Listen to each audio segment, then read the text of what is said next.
Welcome everybody to the Plug and Play podcast. We're here with another episode, and my name is Alexis, of course, and we got my co-host, Henry. What's up? Hey everybody, how's it going? Nice. And Cameron, what's up, man? What's going on? Yeah, we got a little packed show. We got some decent topics that we can talk about today because there was the state of play, and there's also some Silent Hill stuff, and then a whole lot of stuff that just happened in the past few weeks. And then the next few weeks are going to be like hectic as well with like Xbox, Nintendo, and Summer Game Fest for Geoff Keighley and stuff. So yeah, let's get started with this first one. Black Ops 6. So if you're a Call of Duty fan, you're excited for this. There was a lot of advertisements or like weird like ad spaces like around the world or around the America or something. They're like in like the New York Times, and it was just like a random ad. And it didn't even mention Call of Duty. So like if you weren't knowing about like Call of Duty, you'd be like, what the fuck is that? I don't know if you've seen that. It was like weird, like, but it was cool. I haven't seen that. It was like cool advertising. It was just showing like all the truth, or like they show like the Mount Rushmore like graffitied or something. It was like some weird stuff. It was like some Treyarch advertisement they used to do back in the day, and now they confirmed Black Ops 6, and if there's like, I can't believe there's like 6 games. So like 1, 2, 3, there's 4, and then Cold War is the 5th one, but they didn't name it 5, and then this was the 6th one, and it's going to be taking place in the Gulf War. And there was also a lot of like stuff in there that they revealed. Like I think they mentioned like 9/11 or something. It was weird. It was like I wonder what they're gonna do with this. And they also announced that it's gonna be available day one on Game Pass. So Henry, I mean, you're playing Persona 3 Reload like with Game Pass, and then I don't know if you were gonna renew it when Black Ops 6 comes out. You know, try out the campaign, maybe try out the multiplayer and see how it is. And we were talking about this last podcast episode where we were having discussions of whether it's worth it to put it on Game Pass. And I mean, this is good for anybody who wants to give it a try without spending $70 to like try it out and stuff. And like even with like a trial, you could probably finish the campaign because they're not too long. And so yeah, and then with this, there's also going to be a dedicated presentation at the Xbox Summer Showcase, which is in a couple more days. So keep an eye on that so we can see more like how the gameplay is like, since they haven't revealed anything. And are any of you Call of Duty fans, or are you interested? I want to pass it off to Henry because you had a Game Pass, and I want to see like if your interest peaks at all with this day one. I do have Game Pass, and I am interested in Black Ops 6 only because I can play it for free the first day it is released. That is the big thing. Beyond that, I am really not a big Call of Duty guy. Modern Warfare, Call of Duty 4 Modern Warfare is actually one of my favorite first-person shooters ever, and I really enjoy the single-player campaign in that. But beyond that, I really dropped off of Call of Duty. The campaigns kind of they were touch and go depending on the game, and really the main thing that you pick up a Call of Duty game for is the multiplayer, and I just suck at multiplayer, especially like first person shooters. Gave it a shot and I just completely got railed every single game I ever played with Call of Duty. So but the wonderful thing about that is now it's free to play, because the multiplayer for a lot of those Call of Duty games are now just free to play. Or at least I think you may have to confirm that for me, because I don't keep up with it as much as I should. But I know the Battle Royale mode is free to play for Call of Duty. But so the single player campaign is where I'm at, and sometimes they've removed that single player campaign entirely from previous games, and you know, obviously that completely removes any interest I have here. But if I can save $60 or $70 and, you know, just try out a really well polished, you know, single player campaign shooter, like, I'm down. I have no issue with that.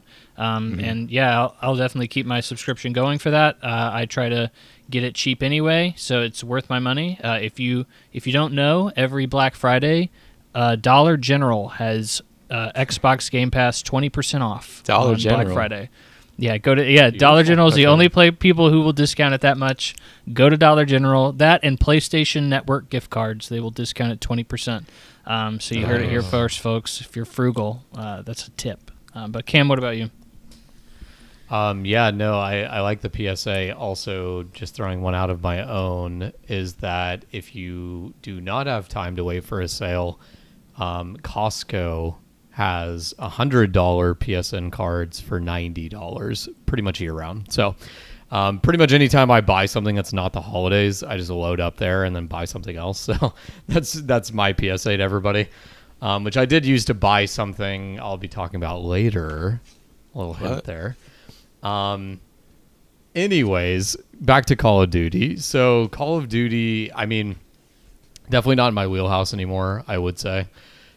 Used to be. So I don't have a ton to add about this. I probably won't be playing it as somebody who doesn't have an Xbox. However, the only thing I do want to add to this, or, you know, really kind of throw my piece out there, is like, you know, talking back to one of our previous episodes, I think that this is a really good idea. I think this is a really smart idea for Microsoft. So I'm going to be very curious to see how this performs for them now that they've, you know, kind of made it available on Game Pass. So, yeah. Nice. I also wanted to add one more thing about zombies.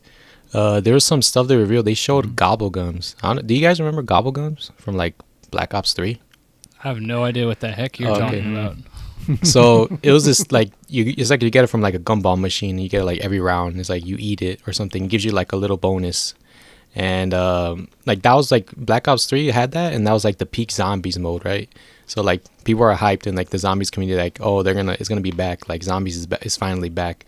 So yeah, I just wanted to bring that up for anybody because it was cool to see that, because it's like, what, gobblegums, like what? So hopefully the zombies is good. Like, because the one from Modern Warfare 3, they just put you like on a battle royale map and you're just fighting zombies. I'm like, nah, this is not it. Because like the good thing about zombies is just like having like a dedicated map and just like solving Easter eggs and stuff, you know.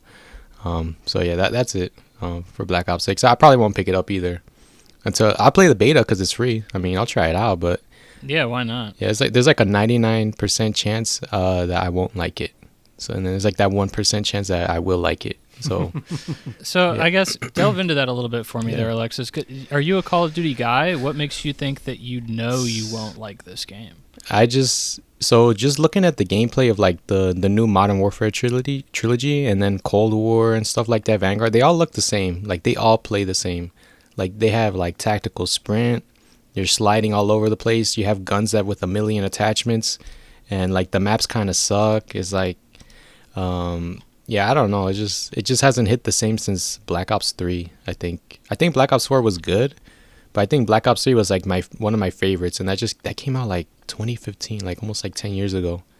And it's just like, it was weird because that was the one that had like the Titanfall, like jetpack and stuff, like wall running. So it was cool. Like it was like something unique and stuff. And then like it was simple to play. And then now you have like all these guns and stuff. You got the battle pass. It's just like, I'm good. And then you also have like the expensive ass items in the item shop and stuff like that. And just it just doesn't like feel right. Cause like you just like, I don't know what it is. I just hope it is better than this time, but I don't know. We'll see in the beta, I guess. Yeah, the beta. I'll check it out for sure. So that's it for Black Ops 6. Keeping my eye on it. It has me intrigued since I'm a Black Ops fan. Let's get into this next one though. For Rainbow Six Siege fans, I tried this game out like a couple months ago, and I just stopped playing it after like a week or two because it was just very difficult to get back into. But they're announcing a $9.99 or $10 a month membership for Rainbow Six Siege. So sort of like a Netflix or Hulu subscription. You just every month you pay $10 and then you get like items and stuff. So it's mostly like cosmetics and shit like that. So you get the battle pass, a premium one, not the normal one. You get a premium, so it's like a different one. You get some content drops, you get items, cosmetics, and like animated skins. So it's like all the wrong shit that's wrong with like live service stuff. And I wrote this down that if you played any of these other games like Fortnite or like Fallout 76, they have a similar thing where you pay like a certain amount of money each month, and you get like items and stuff like that. And I guess it's more nickel and diming. And then if you see the video, it was linked in the article. Yeah, I watched it. Yeah, it was like a small video of somebody recording the announcement at like one of these tournament events or something. And then they just got booed like crazy. And then like they got booed at the beginning, and then right at the end when they're like, oh, thank you to everybody, and they just started getting booed a lot.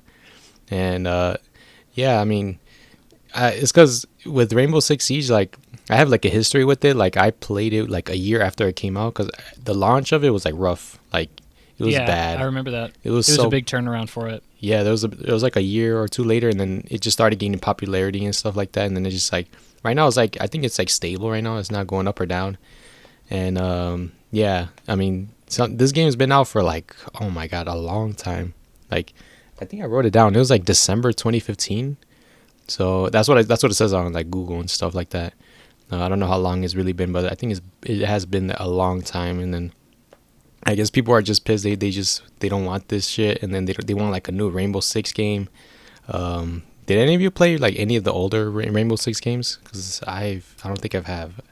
No, I have not. Okay, because I haven't either. And honestly, like to me, when I saw this story, I think the big thing for me is like, this is the taboo thing that game studios are not supposed to do. It's like if you pay for the game, typically all the stuff that comes with the game, like the battle passes and whatnot, are typically free, right? And then if it's free to play, you have to pay battle pass, and there are some exceptions.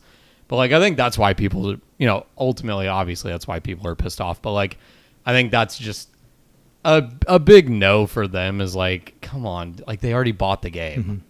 and then there's a paid battle pass on top. That does rub me the wrong way a little bit, but I get it though.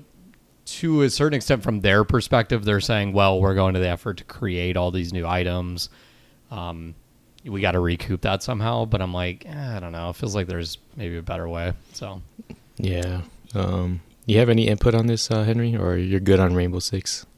I mean, I'm good on Rainbow Six. I played a couple matches of Rainbow Six, but it's just too hardcore. Yeah, it is. I'm already not good at multiplayer games in general, and then like that game is just way above my head in general as well. But I think genuinely, I do think this is an interesting situation because kind of playing off of what Cam was saying, like why is this a taboo? And it's like, oh well, because you're making me pay more money, and it was an originally like it's not a free to play game. I had to pay an entry fee already, and as Alexis said, there are other examples of that. Like Fallout 76, I know for a fact was a full priced game, and then months later introduced this, the monthly membership fee, and there was not a huge public outcry around that, at least not that I recall. So I think that this is I think egregious because it is particularly milking an existing fan base that has already bought in, and it's a dedicated community that really all you're going to be doing is just taking money from your community that is already dedicated and not really giving them much of value in return. So like Fallout 76, I don't think anybody cared because that game sucked when it came out, and it was like, okay, well, if anybody wants to pay more money for this game, who cares? And then like obviously Fortnite and COD are both free to play games, so you're just expecting to be taxed for that because you came in for free anyway. So I do think that this is egregious, and I do think that it is clearly like a Ubisoft money grubbing a factor here. And yeah, the community should probably be upset. I think it's very funny that it happened so publicly and in a community event that Ubisoft was probably sponsoring in some way, shape, or form, or heavily involved with, because they made a press release here for this particular membership. So I think it's funny, but yeah, I think people deserve to be upset, and they probably shouldn't have done that. Yeah, I mean the game already had a battle pass, so it's just like they're adding an extra battle pass. There's like 2 of them now, so it's just like. Yeah. There's a lot of crap in there and shit like that. It's just like, it's like you gotta grind more. It's like what? Like there's so many games to grind for like multiplayer, and it's just like, I'm good. And then so, Rainbow Six, man, I think I'm good on this game. I'm just waiting for another like type of game like this, because those first couple of years of Rainbow Six was like hella fun. But then it just went downhill once they started adding like crazy ass operators and stuff like that. And it just, the community, man, it's terrible. It's toxic as fuck. Jesus, I remember playing. I just kept getting messages because I used to suck ass, and it's like they just message me all the time. So it was annoying too. It's like, come on, man, just play the game. But yeah, whatever with Rainbow Six. good thing they got booed. So let's get into this next one, a cool one. On Dragon Quest Day, the Twitter posted a small like video. They just showed like the logo of like I think it's a Dragon Quest logo. I think I'm not too familiar with Dragon Quest. It was just like like they look like wings or something, and they wrote Dragon Quest 3 draws near, and yeah, it's been a while since they said anything about this. It was revealed like in 2021, and I guess now they're ready to show it. And my guesses are they're going to show it at a Summer Game Fest or at the Nintendo Direct or even Xbox, the Summer Game Showcase, I think, because it was revealed in this small video that it's going to be on all platforms, like even on the Switch, but no PS4, Xbox One, so only on the PS5 and the Series X, S, and whatever. But yeah, and then people were speculating. It also mentioned about the Legend of Erdrick, so he's like the main protagonist of these games. And then they're saying that the Legend of Erdrick, they're probably remaking the 1 through 3, which makes sense because it's been a while since they've said anything, and like it's taken a while for these games to come out. Even when back then like they showed like full gameplay of it and stuff like that, and it looked good too. So yeah, I'm excited for this. I'm willing to see like how this plays out and how it reviews, because some of these Dragon Quest games are like hard to find and play. Like the only way to get is through like emulation and stuff. Like I think Dragon Quest 1 to 3 is only on the Switch, and it's like the old version, so it's just like it's kind of outdated. So like I'm excited to see how this plays out, because I think Dragon Quest is like one of those RPGs that don't have much experience in, compared to like Final Fantasy, where it's like the games are easily accessible like on most platforms and stuff like that, and then Dragon Quest is just like Japan only and stuff like that, which makes sense because it's popular over there. I don't know if were any of you like Dragon Quest fans, or did you start? I remember I played 11 for a bit. Like I played the demo for like almost like 7 hours, and I still got some left of it to go. But I want to play it. 7 hours in a demo. Dude, that's a good investment. Yeah, the demo is long. Like it's like because the game is like almost like 100 did have a really long demo. Yeah, it's like the game's long. That's why. So I guess that makes sense. And I do want to play like the full game one of these days. So yeah, I'll jump in and answer this by saying that anybody who listens to this podcast who likes Dragon Quest, be prepared. I'm warning you right now, you're gonna get really mad. Oh no. As a JRPG fanatic, as I've made abundantly clear on this podcast, this series is not fun to me. The series is not good to me. I have played, and I understand what it's doing. Right, so I am not saying that they are not good games, because, you know, they clearly are, but I'm saying they have not treated me well in the experiences that I've had. So I, way back when, tried playing Dragon Quest 8, which is a lot of people's favorite, from my understanding. Put about, 5 hours in, bounced off. Started it again probably 2 or 3 years ago, gave it like 10 this time, bounced off again. I'm like, I just don't care. And, 11 around that same time, 11, I managed to get my hands on. It went on sale for really cheap, which it does go on sale pretty frequently, I would say, for anybody that's curious about Dragon Quest 11. But tried Dragon Quest 11. I actually, this was one of those weird moments where I was like, and we've talked about this before, I had to educate myself. I'm like, I have to push through, I have to push through to see what the hubbub is about, right? And I was playing 11, and I actually beat 11. I got all the way to the end of 11, and the whole time, it's one of those goofy ass things that I think, as we get older and as I get older, I probably would not do that in the year 2024 personally. But at the time, I pushed myself through, and I beat the game. And this is not a spoiler to anybody. In fact, you need to know it if you play 11. I know y'all are thinking right now, you know what I'm about to say. The ending of that game is not the actual ending. You have to keep playing it for another 20 plus hours. And I was like, nope. So when I say I beat it, I technically got to credits, and I'm being kind of a smartass because like I got to credits, that's the end of the game to me. You know, this 25-hour post game after the credits is absurd. So like I was like, I'm at my limits. Long story short, because I don't need to rant about Dragon Quest too long. Story to me is just meh. It's very like standard JRPG fare, very intentionally, but I just find myself not really caring about it too much. I've shot myself in the foot already in previous episodes saying I don't like Toriyama's art style. So, you know, the visuals don't even really appeal to me that much. And then honestly, the gameplay, like it's just very like, I don't know. It's just not too appealing to me. So now that I've basically ripped apart a beloved franchise, Henry, I don't know if you wanted to speak on Dragon Quest 3. I will not be playing it if that wasn't obvious. So, I have no stake in this franchise. Like I don't really care. Yeah. Yo, I absolutely despise Dragon Quest. It's the worst. I also don't care about it. If not, like probably dislike it as well, though. So like it's interesting because I didn't try. So like I have played a little bit of Dragon Quest. 11's the newest one, right? Yeah. It shows how much I know about Dragon Quest.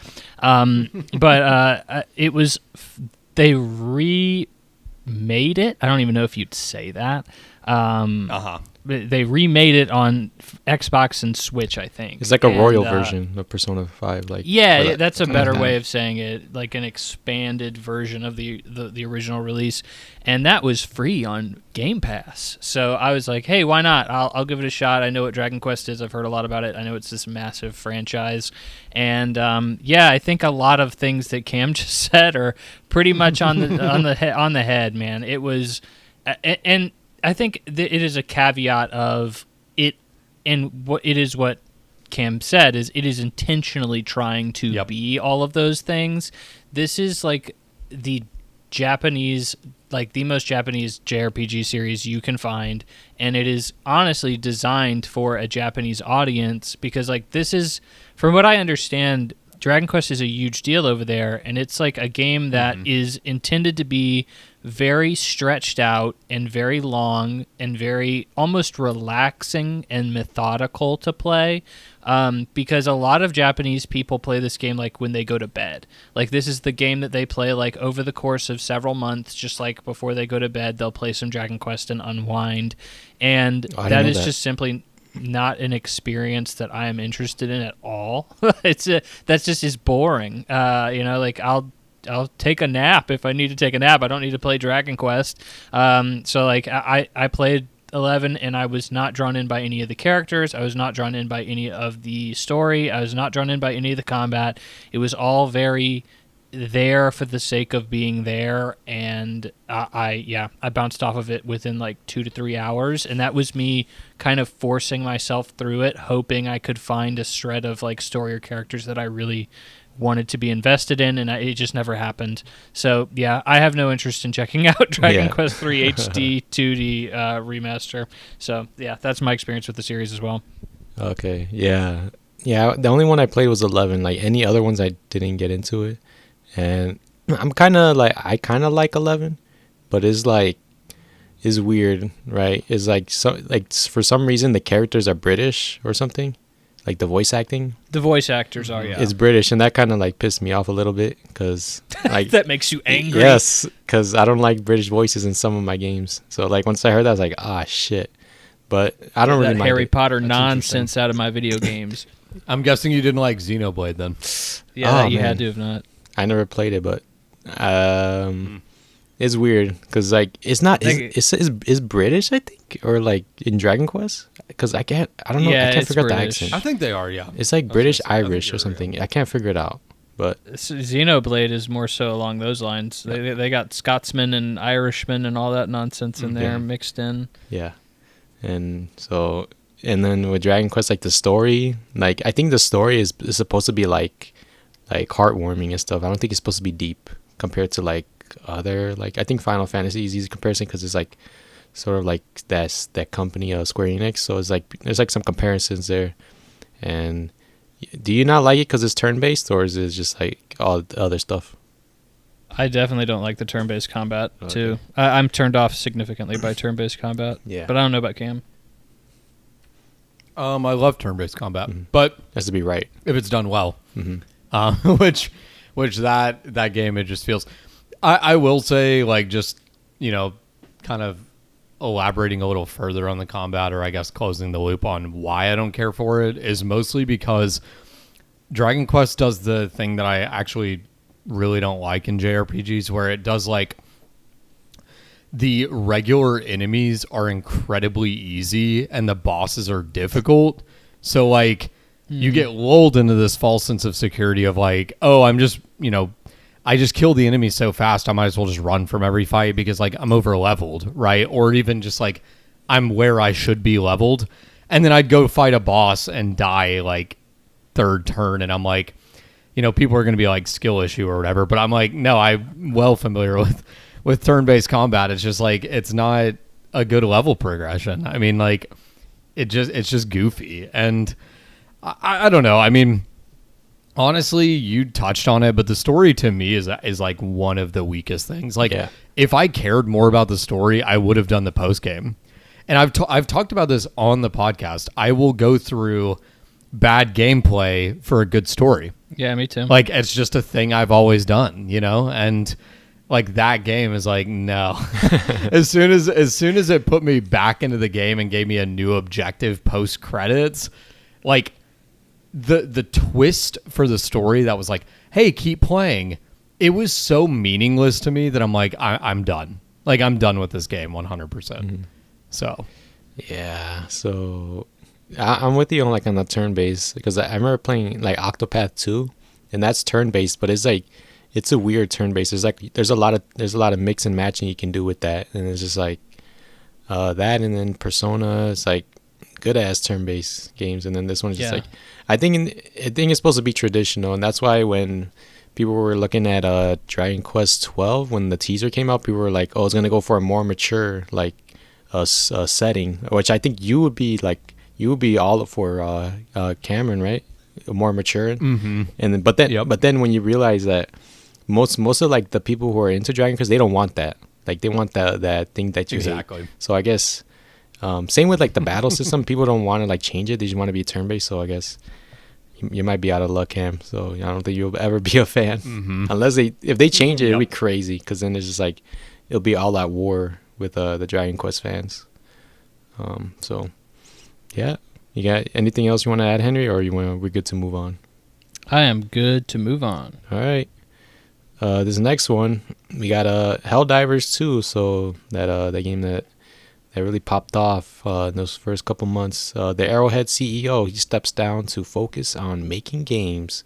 This is the guy he was always on Twitter, like, talking to the fans and stuff, and like, he took a lot of abuse from time to time when patch notes came out and all that debacle with the login to PSN and stuff. So like, he's stepping down. He's like, I want to focus on making games now. So, you know, he's a good guy, you know what I'm saying? And then he wanted to add that he wants to be the next Blizzard or FromSoft. I'm not sure you want to be like the next Blizzard, but I think FromSoft is a good margin of, like, success that you want to, like, you want to go after. Maybe Blizzard in the past, because I know Blizzard, like, back then was just like, they were making bangers, and then like FromSoft is just like right up there with the upper echelon of, like, companies. And I didn't realize this, but a lot of their games are co-op. I think nearly all of them are co-op. Yeah, they are. Yeah. Because I remember playing Magicka 2, and then the first Helldivers was, of course, like, same with, like, the second, just co-op, like, 4-player. And I'm interested to see what kind of game they make next, because Helldiver was just like, it went from, like, top down to, like, third person, like, and then this game took a long time to make. So I'm interested to see, like, what the next game is like. I don't know what kind of setting they go for. But with this Arrowhead CEO, I mean, he's stepping down. He's like, I'm focused on making the next game. So I got my full trust in them to see what kind of game they make. Maybe they make the next one multi-platform. Maybe we'll see. But yeah, and I know you guys didn't play Helldivers 2, but Just looking at like have you played any of their past games from Arrowhead?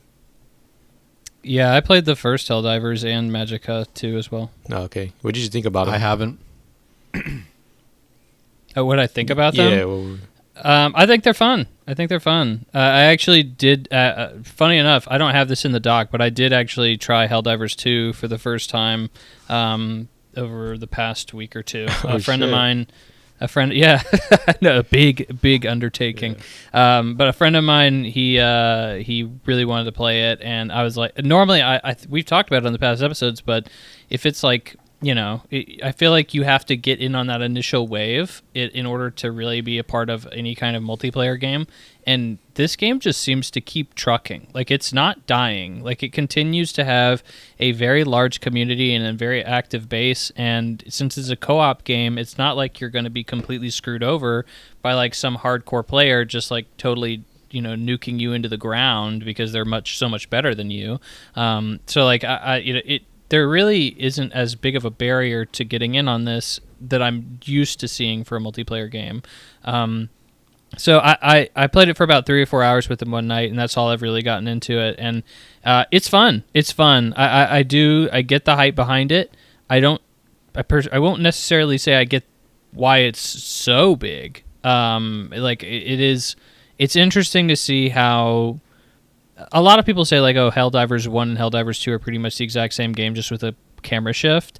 And I think that that's a little bit of an exaggerated statement. It's very, very, very similar, but there's a little bit more going on there than that. But it is fun. I definitely wanted to keep playing, and if a friend wanted to hop on and play, I would totally do it with them. 12 million copies, Sony's fastest selling IP of all time. That's crazy. Like, I don't know how this game got that big. I think you can point to a bunch of different factors here.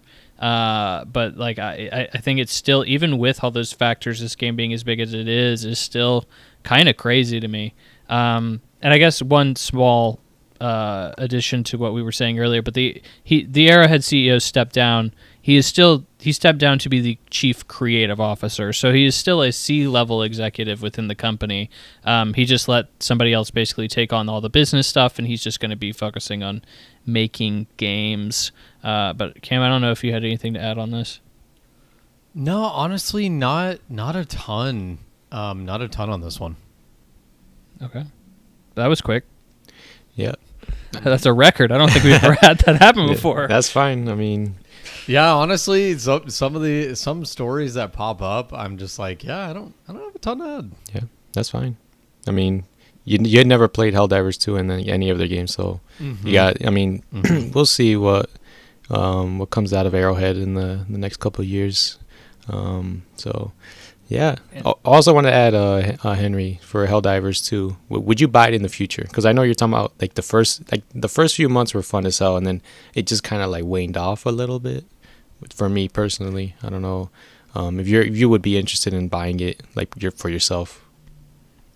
Well, I did buy it for myself. Oh, okay. What was the question? Oh, okay, yeah. I played it. I thought you said you played it at a friend's house or something.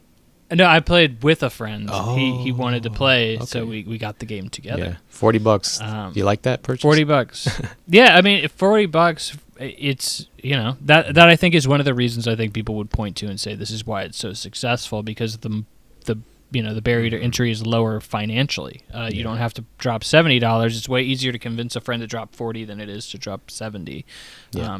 So I think that's definitely one of the big ones. And I think two things I did want to add on this. I just assumed we would have a little bit more back and forth. Dang. Was Arrowhead claimed in the announcement of him stepping down that they are not looking to be acquired, which I think is very interesting considering.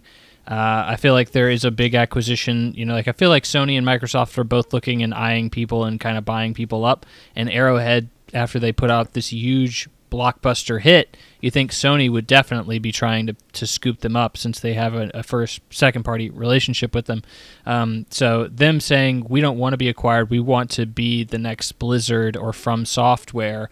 I definitely saw some people laughing at that statement, being the next Blizzard or From Software, which is Understandable because obviously the games that Arrowhead makes are on no level close to the prestige that Blizzard or From Software games have.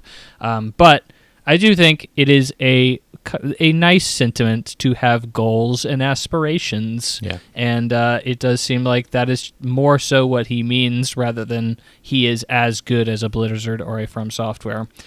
So I think both those things are worth noting. But that's what I had to say on that. Yeah, nice. Yeah, FromSoft wasn't always that one company that everybody loved. Like I remember, No, they weren't. They had to build up and stuff, and then there's just like now they're like one of the top studios that everyone's looking for. So, yeah, there you go. See if Arrowhead continues that success with the next game. There's the next one. They did it. There's an interview with Neil Druckmann, who is what would you say his role is at Naughty Dog? Like a creative director or? I think he's the owner of. He's either the head of Naughty Dog, or he's definitely the creative director for sure. Yeah, so I'll just say the head of Naughty Dog because it makes more sense. He is the studio head and head of creative. Okay, so wow. Of Naughty Dog. I was pretty spot on with that. Yeah, yeah, y'all are both right. Head of creative is an interesting way to put that.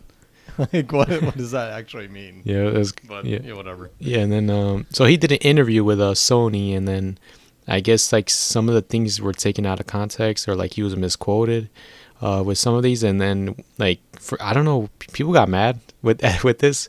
I remember reading this and I thought nothing of it, but then people were just like they're going for Neil's head when he said that he was talking about the redefine the mainstream perception of gaming, but he was like referring to the mainstream perception of gaming through TV and film, and I guess like this caused a war on Twitter. A lot of people got pissed, and I just remember looking at it like, oh, okay, cool, and then that's it. And then I guess I don't know what's going on with some people hating on Neil Druckmann and everything. I guess with the release of like The Last of Us Part 2, or just people are just they get mad at him like with anything he says. And if you notice on his Twitter, like he put his replies to like nobody can reply to it, so it's just like. You just see the quote tweets, and if you look at the quote tweets, it's just like a lot of crazy stuff on there. I don't know if you want to add anything to this, Henry. Are people just mad at this for like no reason? Because I just look at this and I'm just like, okay, it makes sense because like mainstream media, they look at games through like a different lens than us, right? They just look at games like they look at Call of Duty or GTA and they think that every game is like that. And like for like Neil Druckmann, like he makes The Last of Us, and that's like a game where it's like very story heavy focused and stuff like that. It's like not what the mainstream thinks of games and stuff like that. I don't know if you want to add anything just because you were the one that added this article. Because yeah, go ahead. Yeah. I think this is an interesting situation in general because Sony ended up issuing an apology and retracting the interview entirely. That was crazy. Or at least what they put out from the interview, which is absolutely insane, right? Because you see this happen all the time, and so what this happens all the time is if you actually read the transcript, and Neil Druckmann actually says as much in his tweet. I went through and I actually read the transcript to understand what the heck was going on and why this was such a big deal, because I did see a lot of people talking about this for some reason, and like Neil Druckmann's like, oh yeah, well they edited it down my stuff to make it way less rambly. And if you read his interview response, it is so rambly and incoherent. It's like he's clearly just like talking for the sake of talking. And so this happens in a lot of interviews, and so companies will just parse it down and abbreviate a lot of the quotes. And in this case, though, like they abbreviated it so much that they pretty much lost the meaning of the original quote. So, like you were saying, Sony initially said that Neil Druckmann said his next game would redefine mainstream perception of gaming. Which you said that everybody was mad at Neil Druckmann for saying that, or for that particular line. And the only reason I can imagine some people would be mad about that is it sounds very pretentious, which I guess Neil felt the need to defend himself in that way. And you can see that he wasn't necessarily talking about gaming at all or a game at all when he was referring to that. He was talking about his interaction with TV and film. So he was specifically talking about the Last of Us TV show and saying that that game or that TV show would redefine how the mainstream public would view video games.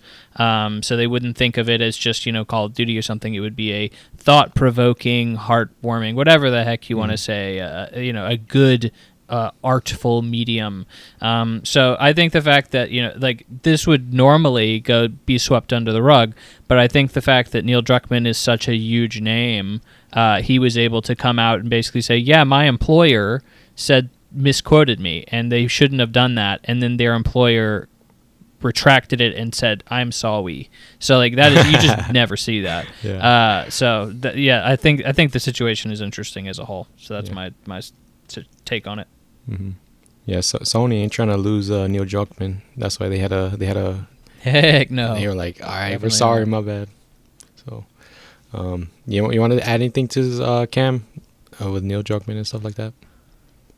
Yeah, I think so. It's kind of funny too because he has earned his pedigree, but he has been a bit pretentious before. So I, at face value, which I'm sure a lot of people did, saw this and were like, oh, he's just being him again. And then, like you were saying, Henry, the more I kind of looked into it, it was a little bit clear to me that it wasn't quite the same thing. Although this is still a very high claim, I think it's maybe a little bit more focused.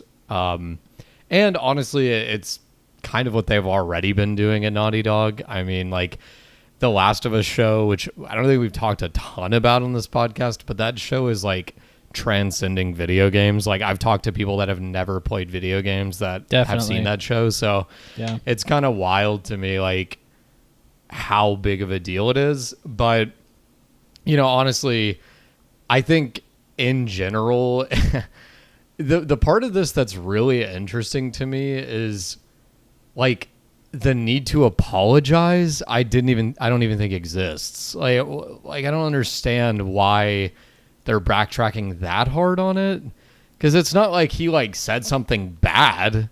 You know what I mean? It's not like he said something that was insulting to somebody. It's just, I don't know. It's just an interview. It's almost like a stream of consciousness interview. I don't think that's anything that needed to be apologized for. So I think that's interesting.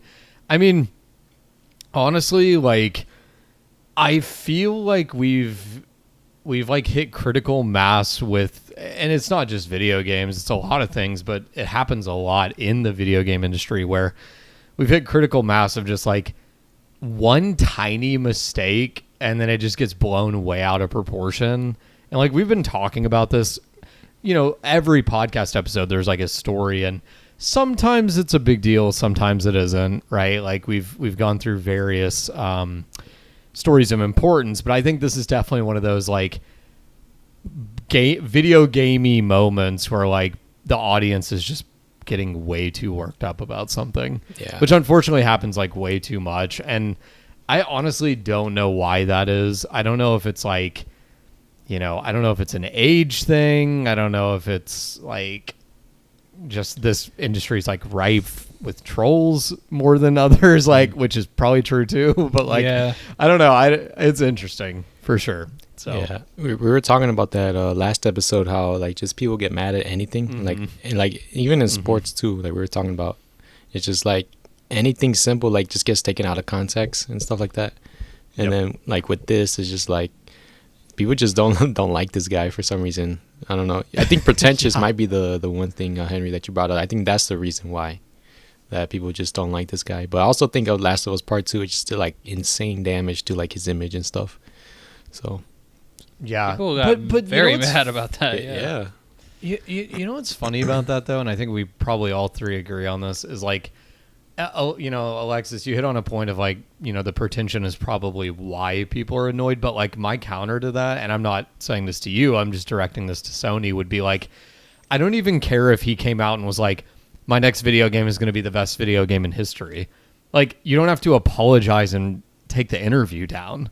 That's just a guy being, that's just a guy being full of himself. I I don't see the need to again, it's not like he said anything bad. That's the part of this that just really confuses me, to tell you the truth. Mm-hmm. So, I don't know. Yeah. Well, you want to say something, Henry, or we're good to go? Well, nothing important. Yeah. I mean, the only I do agree with Cam more or less. Is like the more I think about it, the more I'm like, yeah, it is kind of odd that Sony was like, I need to apologize for this and completely take the interview down. Because like even Neil Druckmann wasn't necessarily upset. He was just like, I want there to be full context behind what I said. He wasn't even like, this needs to be removed or anything.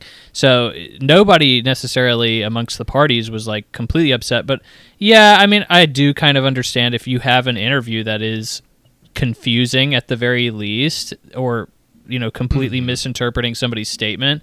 Yeah, retracting it's probably just the right thing to do. So like, it makes sense to me why they would do it. Why it was such a big deal. Yeah, I don't know that, but yeah, it makes sense to remove the interview. Yeah. Well, we'll see what happens next with Neil's next game, because he was talking about like how that's gonna do all that stuff. So I wonder what it's gonna be. So excited for that. Let's close out the news section with some of these showcases that happened the past couple of days. Let's get to this one real quick, because it kind of like blends in with the state of play. The Silent Hill transmission.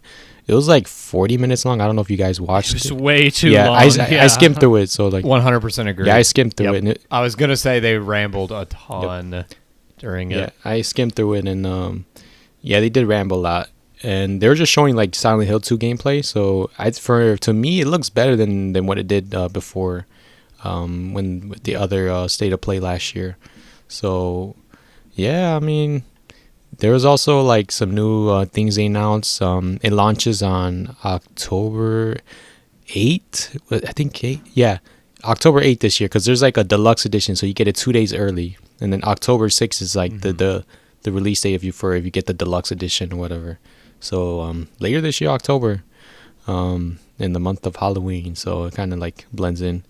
There's also some other announcements. They said Return to Silent Hill. So it looks like a movie. And this is another version of Silent Hill 2. So like think of like Silent Hill 2, like a remix of it or whatever.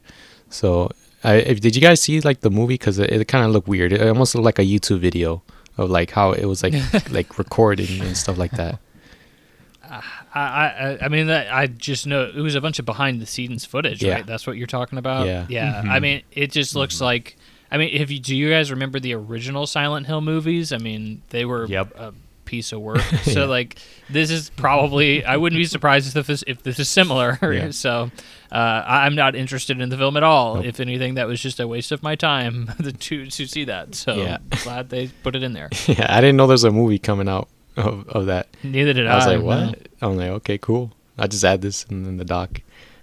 There's also merch of like High Silent Hill, like figures, and there's like a jacket of James Sunderland.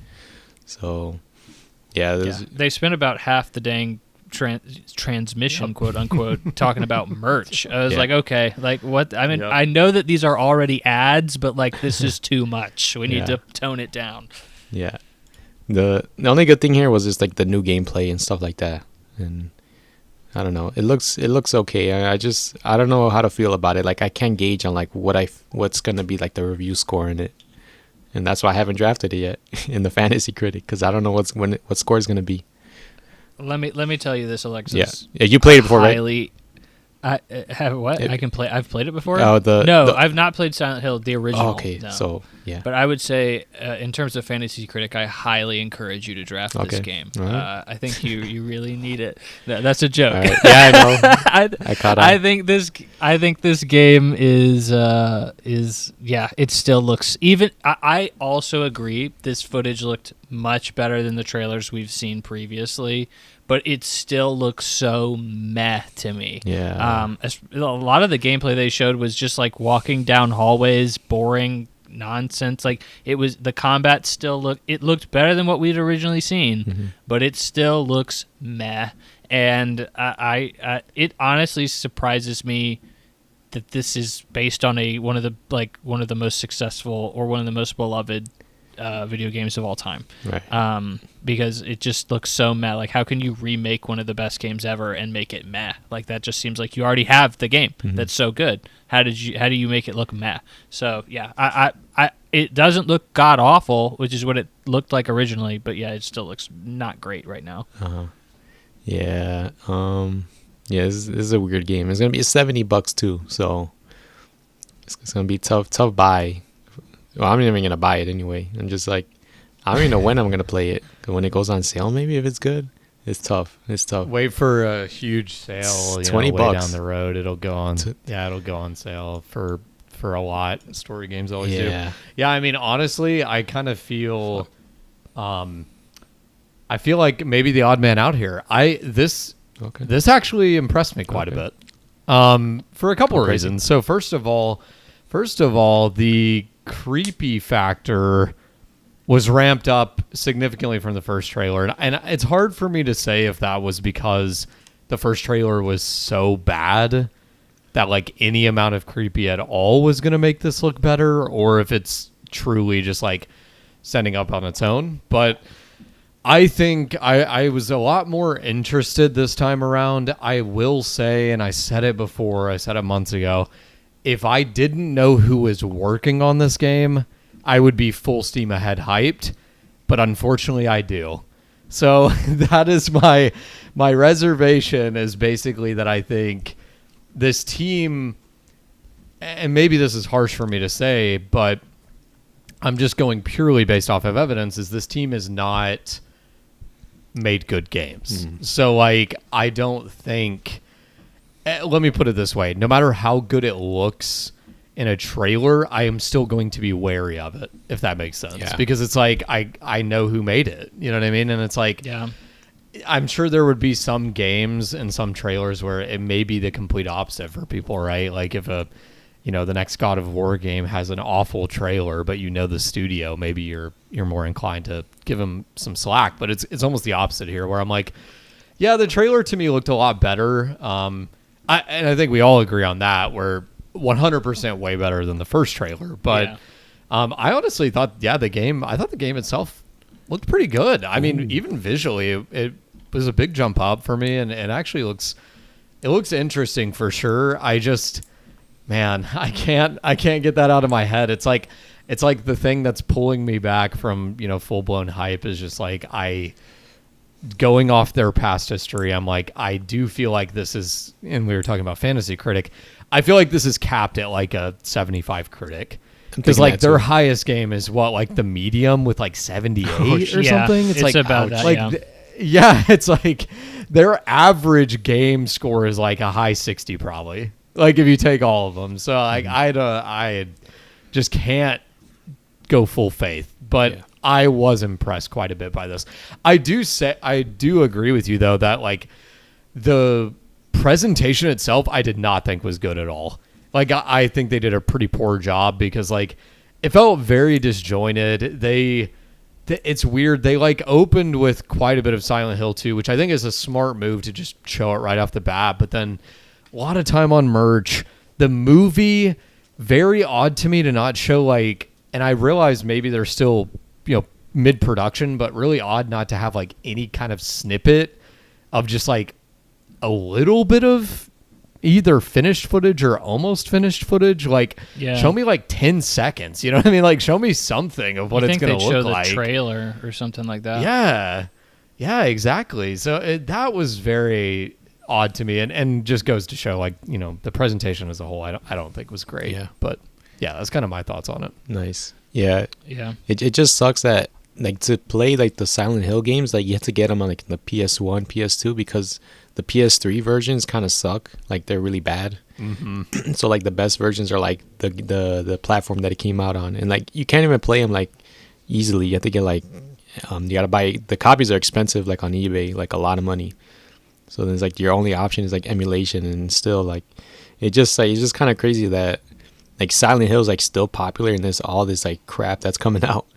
And I guess it just shows like how good it is. I mean, we had before we move on to the state of play, like Resident Evil, like Capcom, they realized this. They made the remakes of 2 and 3, which are like like the older games are like kind of hard to play, and so like they just remade it.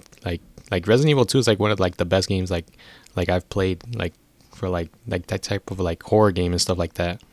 And it's just like why can't like Konami do that same thing with like Silent Hill and stuff like that? You know, like, it kind of sucks. Like, yeah. So because Konami sucks. yeah, it's just like that's the hell? easy answer. Yep. Yeah, it's just like they just I don't know. It just sucks. So like the only way to play them is like emulation, which I do want to play these games like one of these days because they're like very like popular and stuff like that, and like renowned and stuff like in the community. So yeah.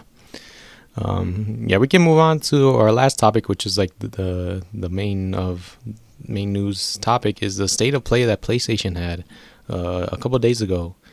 Like in here, they showed a lot of stuff. 14 games. Yeah. So before we get started, like what would you rate this like state of play? Oh, we're gonna rate it off the top. Oh, okay. Yeah. I just Okay. if you want to, or you want to rate it at the end.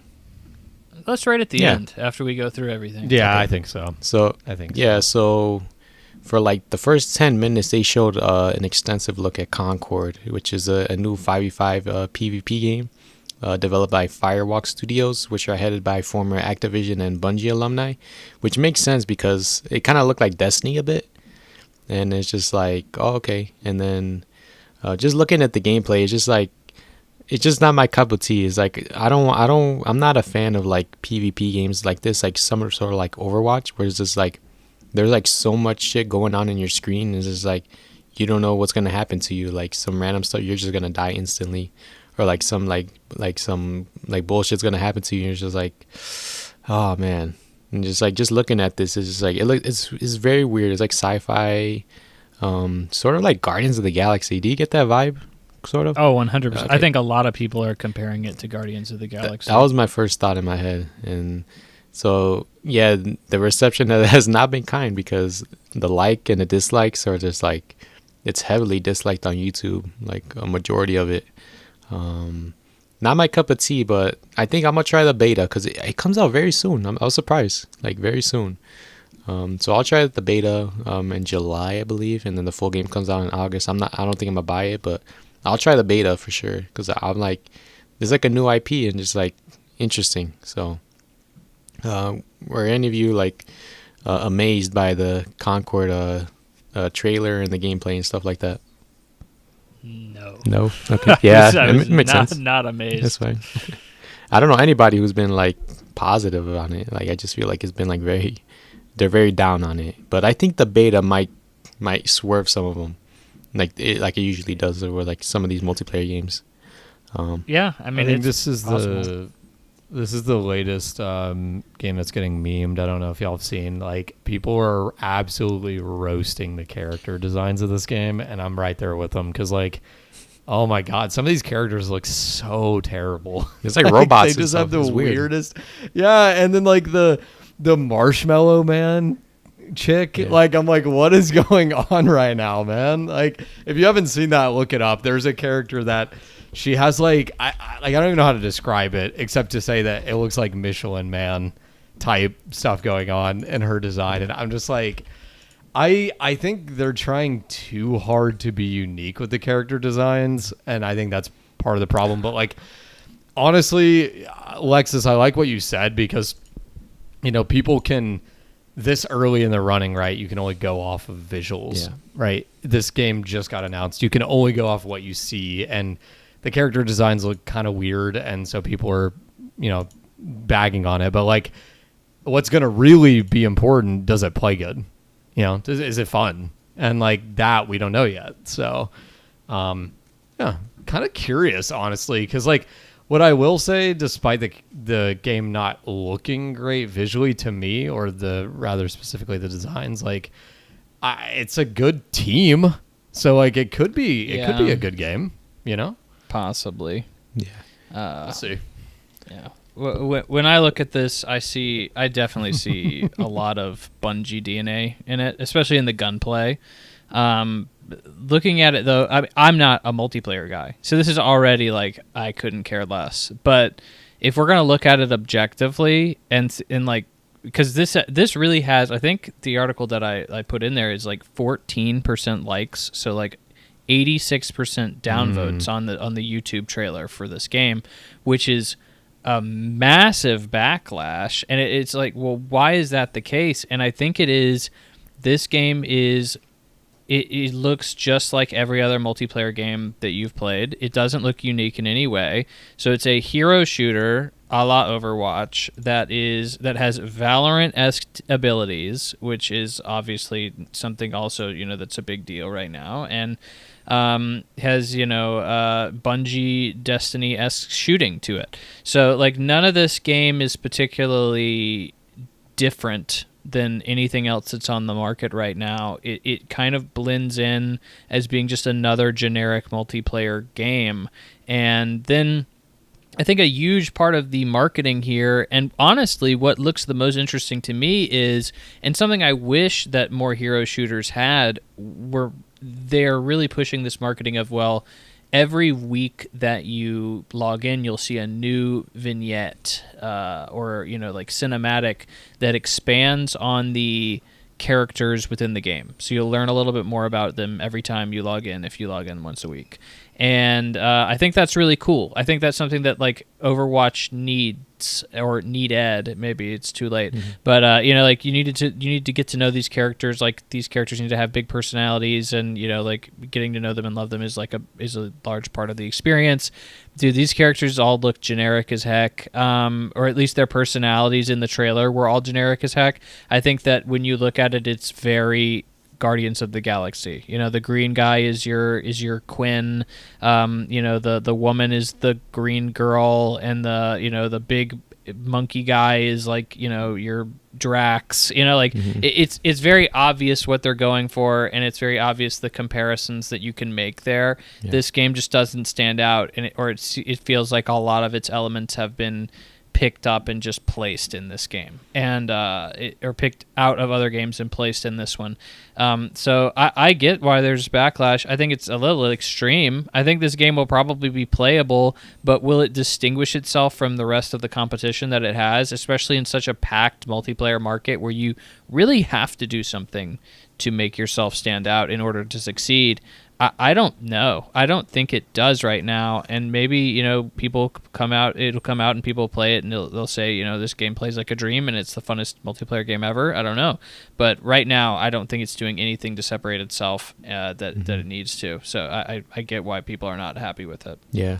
People were saying they're saying the same thing about Helldivers 2, that it looked generic and stuff like that. And then when it came out, people were just like on it. So it might be that.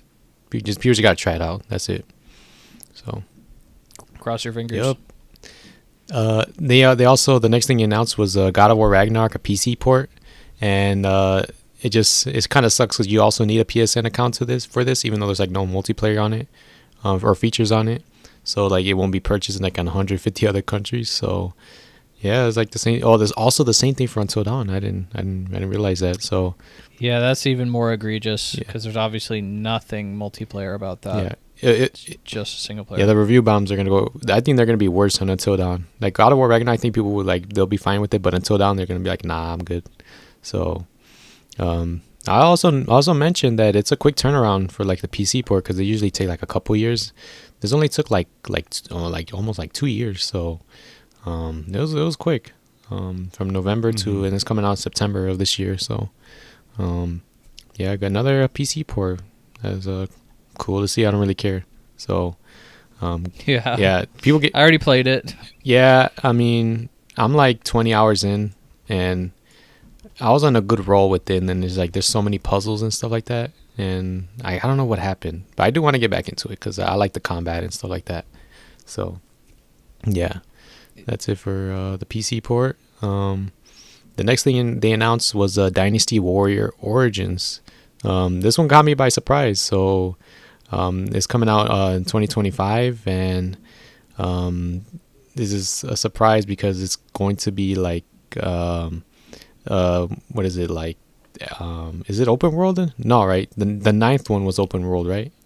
I think. I genuinely have no clue. Okay, I don't know jack about Dynasty Warriors. Yeah, me neither. Same. Yeah. I looked on Steam. They had bad reviews for Dynasty Warriors 9, and I guess some of it was like kind of like open world problems and stuff like that. So that's why I brought it up. It looks cool. I mean, I want to see more, and like how I want to see how it plays on the PS5, because this is like the first quote unquote next gen game for Dynasty Warriors, and I'm excited to see more in 2025. I mean, next year's looking stacked.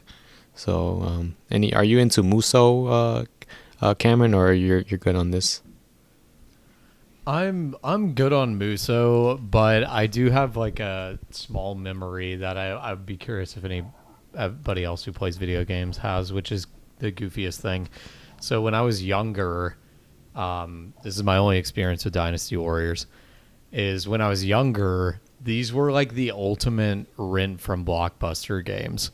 Because like I could rent it for like, 2 days or 5 days or whatever it was, and just like play the hell out of them, and then like I'm good for a year. You know what I mean? Because like these games are all the exact same, or they play very similarly. I shouldn't say the exact same, but that is my only experience of Dynasty Warriors, and like that is such an older memory. I think if I tried to play one now, I would play it for like 3 hours and be like, okay, this is the most I can give. It's kind of funny too, because I had a friend that was really into the Zelda version. Oh yeah, I remember that. Hyrule Warriors. Yeah. And honestly, we played it together a little bit. Like we were kind of switching back and forth, and it was interesting to me. It ran terribly, and obviously I don't want to get too off topic, but sure. It ran terribly, Wii U, which right? wasn't great. But yeah, yeah. And like honestly, it was somewhat fun, but even nowadays, my point of bringing that up is like even nowadays, as these games have had a bunch of iterations, and like you would have thought, they would have dressed it up a little bit to be like more replayable and stuff like that. And I guess there is an audience for them. Clearly, they keep pumping these games out, but I'm definitely not part of that audience. I just, the gameplay it's so monotonous. Like I think after you're done with like hour 2, they just don't add anything.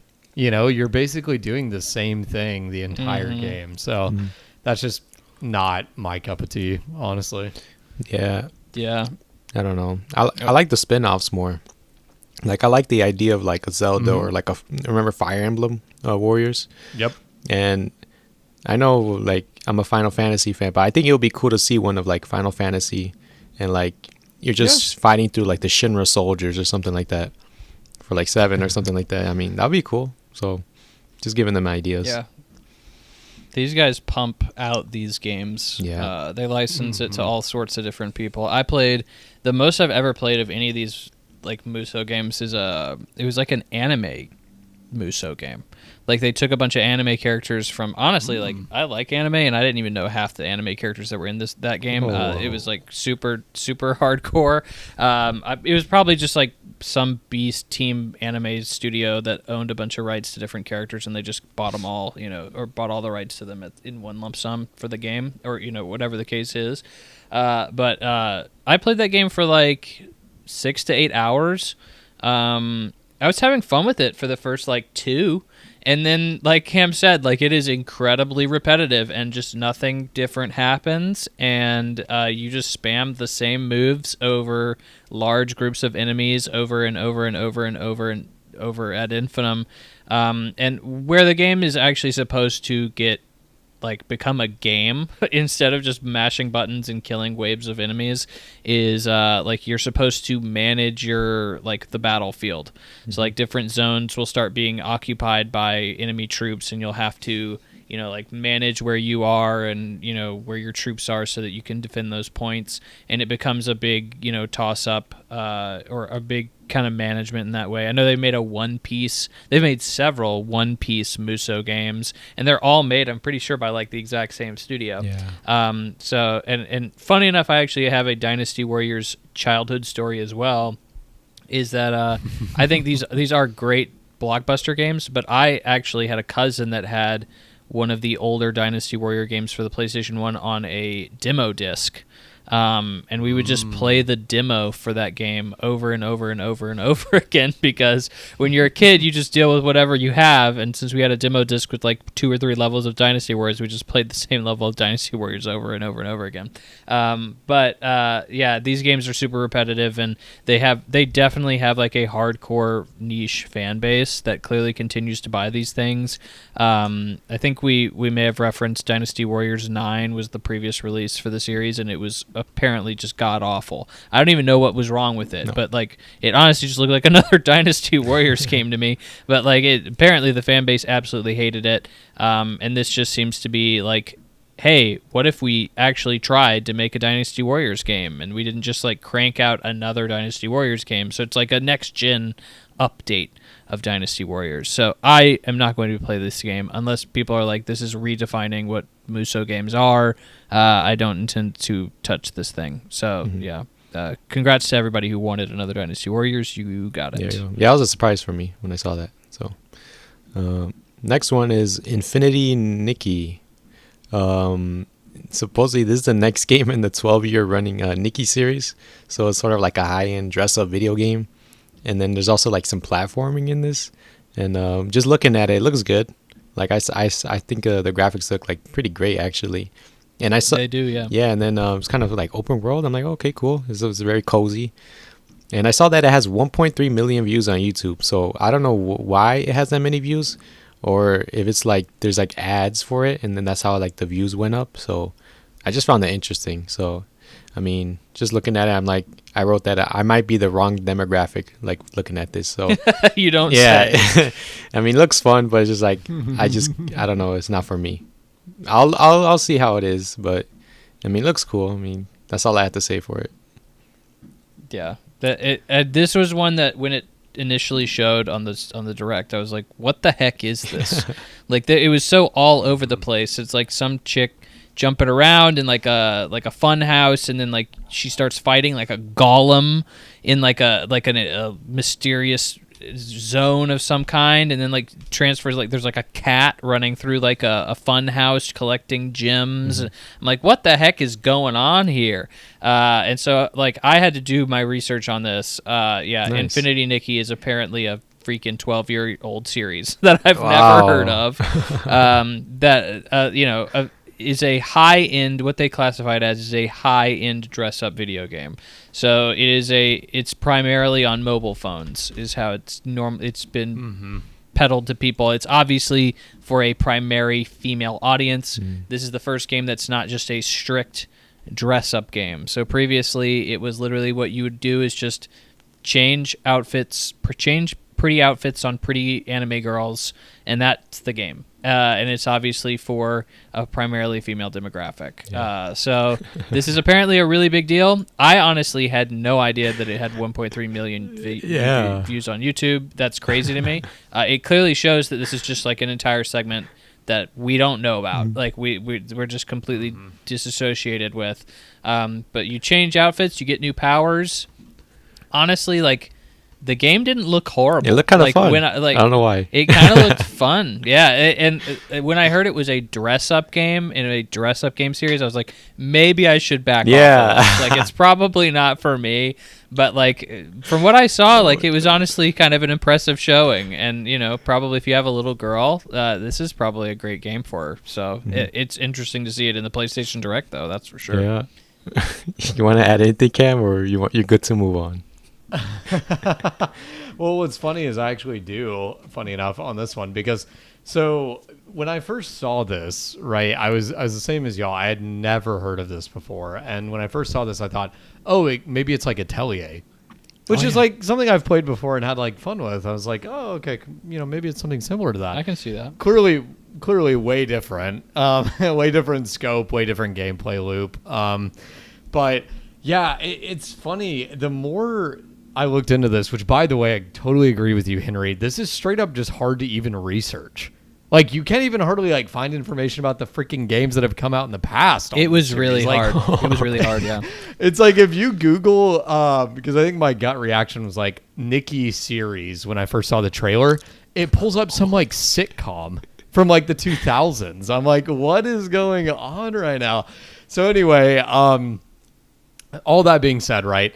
Wanted to throw a couple stats out there because this kind of blew my mind, and unfortunately, it looks like they only have like some of these sales numbers or revenue data is only through like last year, interestingly enough. But this game makes a lot of money. Love Nikki. Sorry, the most recent one is what I'm looking at. But this game makes a lot of money. And so like you kind of talked about this, Henry, like this is clearly just something that's not in our wheelhouse that, does way better than we expect. We've talked about that on the podcast before, and I think we all find it really interesting when that happens. But yeah, this is definitely one of those games. Like I'm seeing like in excess of like $1 million in revenue per month through like midway through last year. And Love Nikki came out in like 2021, if that tells you anything. So like they're making like $1 million a month for, a few years. So yeah, it's actually does really well. Funny enough, but yeah, the only other thing I wanted to add that you touched on, Henry, that I thought was really kind of a cool thing for people. I'm sure it's gonna, make a lot of the fans happy. Is this appears to me through all my research, which again was somewhat difficult. This appears to me to be the first console game in the series, and I think that's a cool thing for any series, right? Like it's always cool to see that jump happen. Hopefully it's a smooth landing, but like, yeah, I just shout out to the series. Apparently it's like way more popular than we thought. I know it does. It reminds me of Genshin in the sense that like to me it looked like the majority of the money was coming from China, for the revenue that this game was making. So that is really interesting. So I think it's a Singapore studio owned by China. I'd have to double check that second part, but I know it's a Singaporean studio. Gotcha. That makes sense then. But yeah, no, definitely seems like the an interesting story to say the least. Well, I'll have to keep our eye on this for the draft. Yeah. Oh shit! Yeah, right. Yeah, for the draft. Yeah. Yeah. I think I don't think you could draft it because there's like a beta test or something coming out. There's like a test. Q3, I think. Yeah, it was. You can draft it if it releases in 2024. Oh man, you're cutting it close there. Yep. So use the beta to determine. Oh shit! If you want to draft it. All right. But kudos to you for picking up the financials on that. That's some good digging there, Cam. Yep. Nice. Yes, sir. Appreciate it. Next one, Ballad of Antara. So this is also from the Infold games. So like it's the same company from Infinity Nikki. And it was interesting to see this gameplay. Like it looks really good. Like looking at it. But then like once I saw that I didn't know it was free to play. Like it's Souls-like. They do not make that very obvious. Yeah. I mean, I couldn't believe it. Like when you wrote it down, it's like free to play. Like what? And then I just did it. I'm like, oh, okay. So then I guess it's like sort of like, I guess they're going to go with the Genshin Impact monetization style where you summon for characters and stuff like that. And you get classes and costumes and stuff like that. And I mean, it looks good. I mean, there's going to be a single player section and then like a multiplayer section on this game. So I'm not sure when it comes out. I forgot to write it down. Do you know when it comes out? Any of you guys? I forgot. I don't remember the release date on it either. No. Okay, yeah, I wish I wrote it down, but it's free to play, so like there's no harm in trying it. And so far it looks good. Like I don't know, I got Elden Ring vibes. Like just look very much. Yeah, so, yeah. Okay. So I thought that was just me. So I just wrote keeping my eye on it, but free to play is scary though, because I hate paying for like stuff in like these kinds of free to play games. Did any of you this catch your eye or not? Cam, I'll let you take that actually. Yeah, so this did catch my eye for a couple of reasons. First of all, like you said, it screams Souls in a lot of different ways, which is very funny. But yeah, the other thing was, especially with the trailer, is honestly it looks smooth.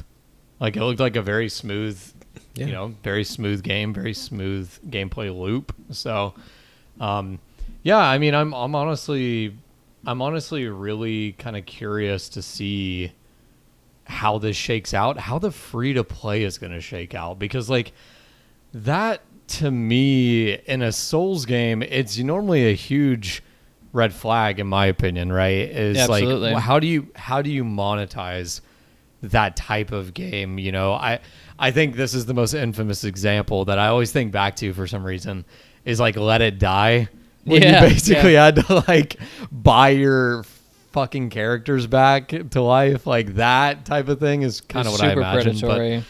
But yeah, I don't know. It's interesting. Like something just adding a little bit of a new piece of info here. I don't know if you guys happen to see this. The studio that's making this game has, in my research, only made one game called Pascal's Wager, which is also a Souls-like. So it's kind of interesting to me that like they've found their niche, I guess. But I think that was more of like a mobile game, so maybe they're making that that jump up to console, or maybe that was even just practice. Who knows? Be interesting to ask them about that if I could. But yeah, I mean this to me, I'm in for this. And like honestly, if it's free to play, why not? Why not at least give it a shot? And like I didn't know if we were gonna do like highlights of the show for us. This was the highlight of the show for me. Like this is definitely the game that looked the most appealing to me, both visually but also just for my tastes. You know what I mean? Yeah. So this was the star of the show for me, and I will definitely be checking it out. Very interested about the monetization here. I know you floated out there the classes thing. I think that could be one avenue. I very hesitant that it has something to do with lives or coming back to life, because anything with that being monetized, I'm out. Like that is just absurd. You know what I mean? Mm-hmm. So yeah, it's just opening it up to predatory nonsense. Absolutely. Yep. But yeah, I guess moving on to me, I'm not the Souls guy. So this is, I will say it presents very well. This looks like if you like Bloodborne, Elden Ring, Dark Souls, like this is another one of those. And it not made by From Software, obviously, but it still looks and presents very, very well. Combat looks nice. The world itself looks interesting. There's clearly cool looking bosses. I mean, like, the game looks cool. I'm just not huge into high difficulty games, and if this is a high difficulty game, I don't really want to be a part of it. I will certainly, if it's free to play, I'll try it. Why not? Like it doesn't hurt my wallet, just hurts my time, and I'd prefer it hurt my time than my wallet. So I'm okay with that, and I can jump out anytime I want, obviously. I found it fun to note that this is also from Infold Games. The reason I find that fun is obviously Alexis mentioned it's the same people who publish or make Infinity Nikki, the game we just talked about. So, but they're obviously very, very different games, and I think that probably this was a buy one get one for Sony. They probably said Sony probably liked Ballad of Antara a lot. They probably saw that and thought it looked very promising, and they wanted to show it off. And in order to do that, they probably had to make a deal that was like Infinity Nikki also goes in the conference. That stuff happens all the time. But I would say in this, I think obviously the biggest red flag is the monetization. I thought this game looked cool, and then when I saw like free to play is also, it's not easy to find out this game is free to play. If you look at the trailer, there's nothing that indicates that. You really have, like, I had to go through an interview with PlayStation Blog where they talk about this game after the Direct to find that out, and it's buried deep in the article. So I do think that the main monetization they're going to be going for is like a Genshin Impact, like you buy a character or you roll a gacha for a character and they have a specific class or skill set or something like that you can then use. It is a multiplayer game, so like you can use that character alongside other players to fight enemies. If they do incorporate like a buy a healing item or buy lives or something like that, that's messed up, and that will, because the game will most certainly probably be balanced around that in some capacity. and try to incentivize players to make those purchases, which will just be unfortunate. I mean, I'm even hesitant seeing it being monetized around classes and characters, because what if there's like a boss that is way too hard unless you have a specific class or a specific character or something like that, and oh well, maybe we need a healer class and none of my friends have one, so somebody's got to roll gotcha until we get a healer class. Like that could be a massive problem within the game's design, which would be unfortunate. But I definitely see why people would be excited for this one. The free-to-play aspect, in terms of, I really do want to see how it's monetized to see if this is going to be a banger or not. Yeah. So we'll look forward to it then. Yeah, it's coming out in 2025. So yeah, another game for next year. So it's looking stacked. Keep an eye on this as well. The next thing they showed some VR games. So the first one was Skydance's Behemoth. So it's sort of like a medieval brawler for the VR2, and then you mentioned that it had a grappling hook on it, and so it was very gory looking at it, like very violent, and I saw like heads being chopped off, cut in half, and stuff like that. Like I'll play this if I had a VR. That's the only thing. And if you had a VR, that's a big caveat. Yeah, it's a huge caveat. And they're on sale too, but that purchase though is tough. But yeah, it looks good. Like honestly, it looks really good. Like some of these VR games, they look good. It's just that first thing. And from the makers of Walking Dead, Saint and Sinners, I don't think I've seen. I remember hearing about this, but I don't ever seen gameplay of this. Yeah, it's like I had a PSVR 1, and it was like considered one of. I played it because Sony actually gave it away for free at one point. It's one of the better VR games out there, especially for the PlayStation 1 VR. That being said, there is not a very high barrier to entry to being one of the few good VR games. Like most VR games suck. So like the fact that like Saints and Sinners was considered like playable and somewhat fun made it a very good VR game. It doesn't take much to be considered one of the better VR studios out there, but this game does look fun. Again, the biggest caveat is you gotta have a VR headset, and it's unfortunate that, they only showed off 2 games, and I really don't see either one of these games, as Alexis kind of alluded to, being the reason you buy a VR headset. Like, this is only good for people who already have a VR headset and might want to play them. This is not a VR headset mover at all.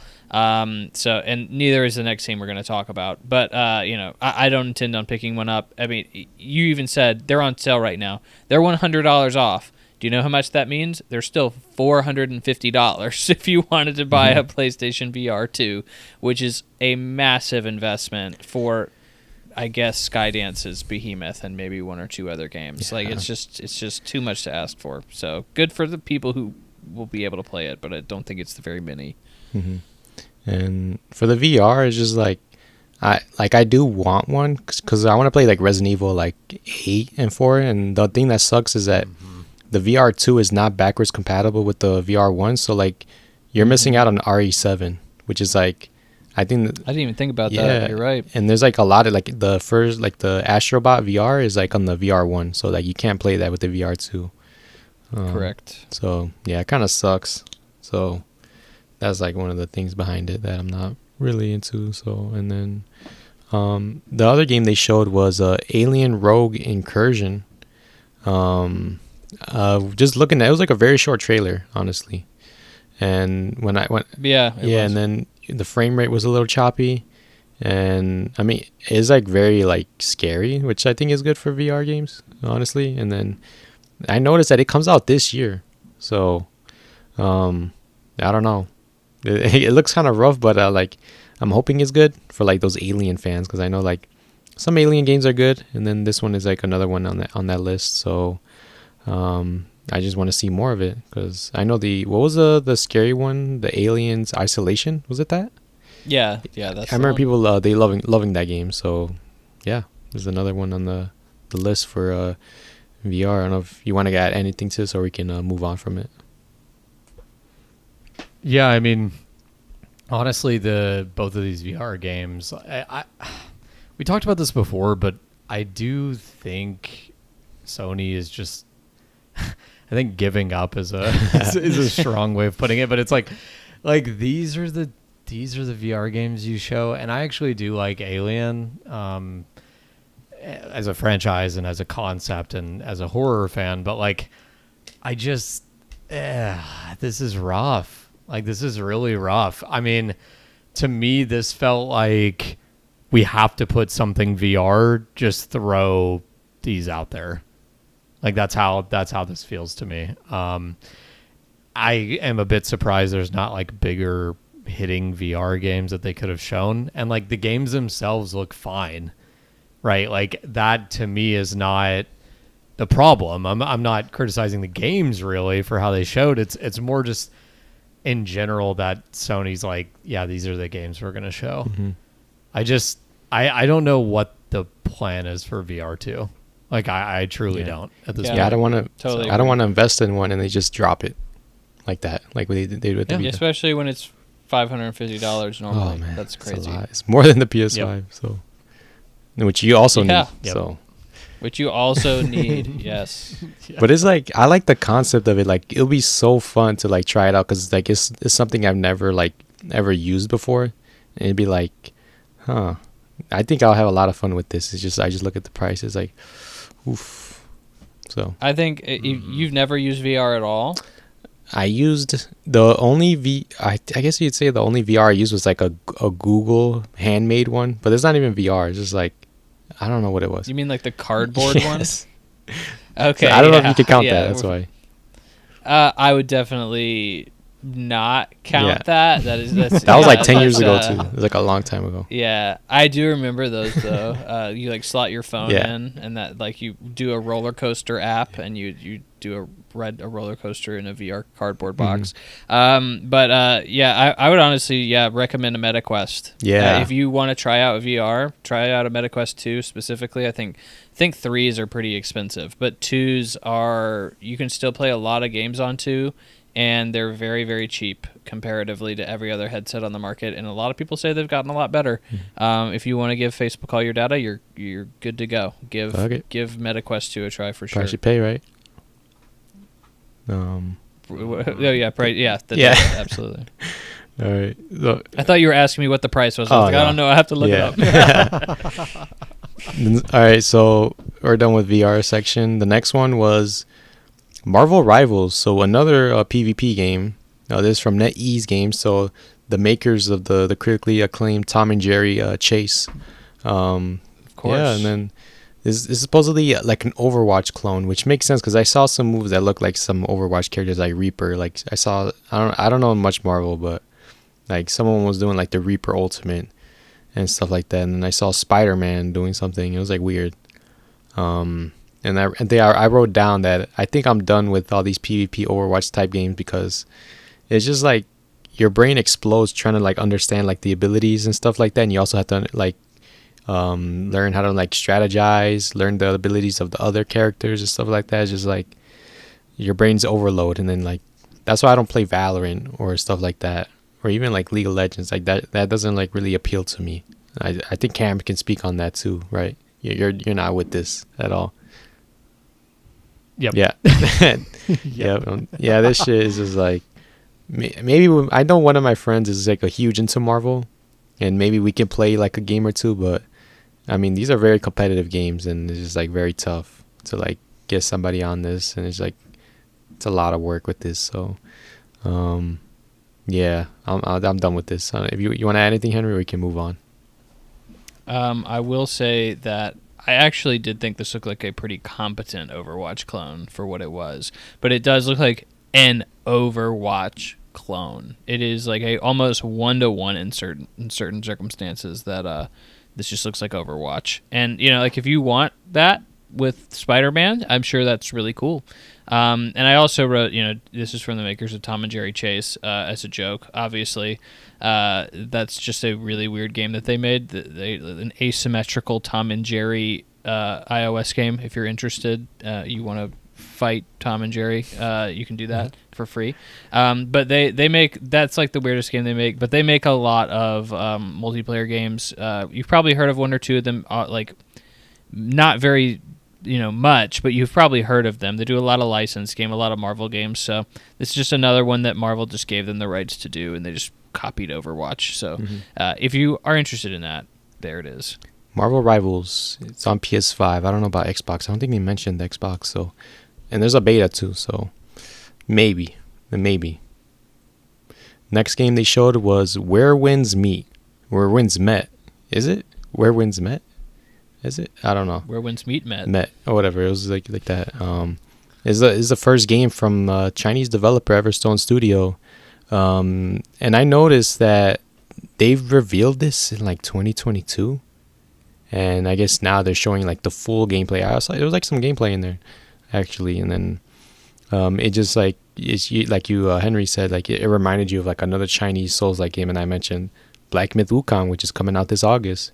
So is exactly what I thought of as well. Yeah. Another Souls-like game. I know you're not a fan of these types of games, but I think this one looked good. Like it looked cool. Like it did. Yeah, I like some of the character designs and stuff like that. And it's coming out in 2025. So keeping my eye on this one. I know Cameron you said the other game, the Ballad of Antara was the highlight of the show. Would you say this one was your next game that was another highlight, or is it just like you didn't really think about it?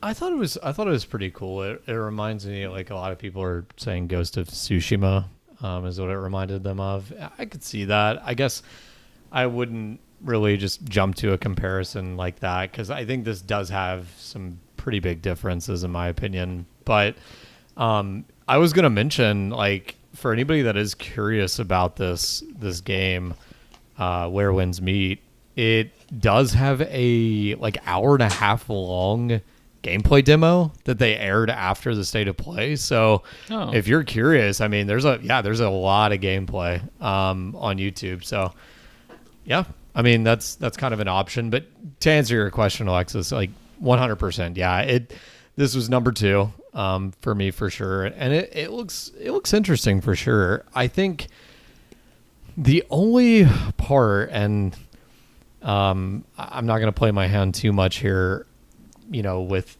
all of my impressions going forward on the podcast, but like open world in general as I play more open world games, I'm starting to feel like maybe I don't like it as much as I used to. So, anytime anything gets shown that's open world, including this, I'm a little hesitant. I would like for the open world to feel meaningful, if that's possible. Hopefully it is. But, short of that, I think this is definitely interesting for sure. I have my eye on this. Yeah.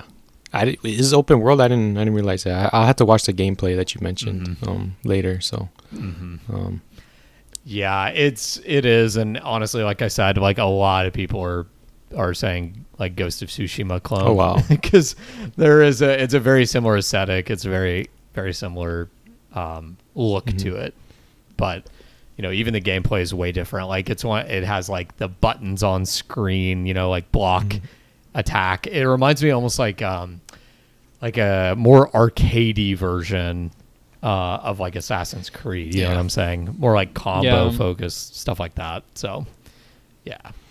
All right. That's Where Winds Meet. Coming out next year.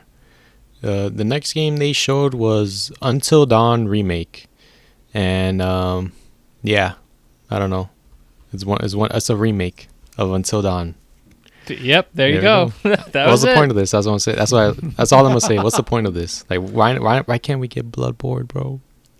Why can't we get Bloodborne remastered or something like that, or get the Infamous games or something like that?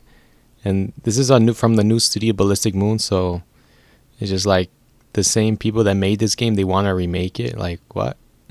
All right, cool. Yeah. I don't know. Do you make a point that there were definitely better options to choose from the Sony catalog to remake than this one? And they're not even adding anything to it. I like searched high and low. I was like, are they doing anything to this? It's like, nope, they were just putting it on the PlayStation 5. And it's like, okay. I guess, thank you. Hey, cool. Yeah. I don't know. Cameron, you want to add anything to this, or are we good to go on? I don't get it. That's all I have to All add. right. I don't get it. Yeah, same. Next one, Path of Exile 2. I said that it looks interesting because it reminds me of like sort of like Diablo, but also like Gauntlet at the same time. Just looking at this, and it's also free to play, which was interesting because it looked very like high quality. Like it almost looked like a game you buy or something like that. It did, yeah. Yeah, so it's a sequel to the first game that came out in 2013. Yeah, I mean, when is this gonna come out again? Was it like, I think it's later this year, right? Like very late this year. And I think it is probably releasing next year. Oh, okay. I think early access is end of this year or something like Early that. access, yeah. And then 2025 is the release Yeah. date window. Yeah, this looks cool. I mean, I'll try it out. This is sort of like, and it's co-op as well. So then there's cross-play too. So get some of my friends on this. You could try it out. Did any of you play the first game, and are you interested at all? You want to go to Henry? Like, what do you think about this? I mean, honestly, yeah, I'll give it a shot. I have not played it. It is free to play. The first game is also free to play and very highly regarded. I checked on Steam after the direct, and it was 22,000 reviews on Steam, which is a very, very high number, and overwhelmingly positive. So, clearly people like this game, and obviously you're going to have a lot more reviews if you're open free to play. So they are. But I'll also have access to Diablo 4 because it's now on Gamepass. So I feel like this is the Diablo probably like free to play clone, and it's like, why would I play the imitator if I have the original? So if I'm gonna play one dungeon crawly, looty, grindy game, I'll probably play Diablo. But it's free to play, so why not? If I have a friend that wants to jump on or something like that, I'll definitely do that. I think the most interesting thing here is I didn't realize it's been 11 years since the original released.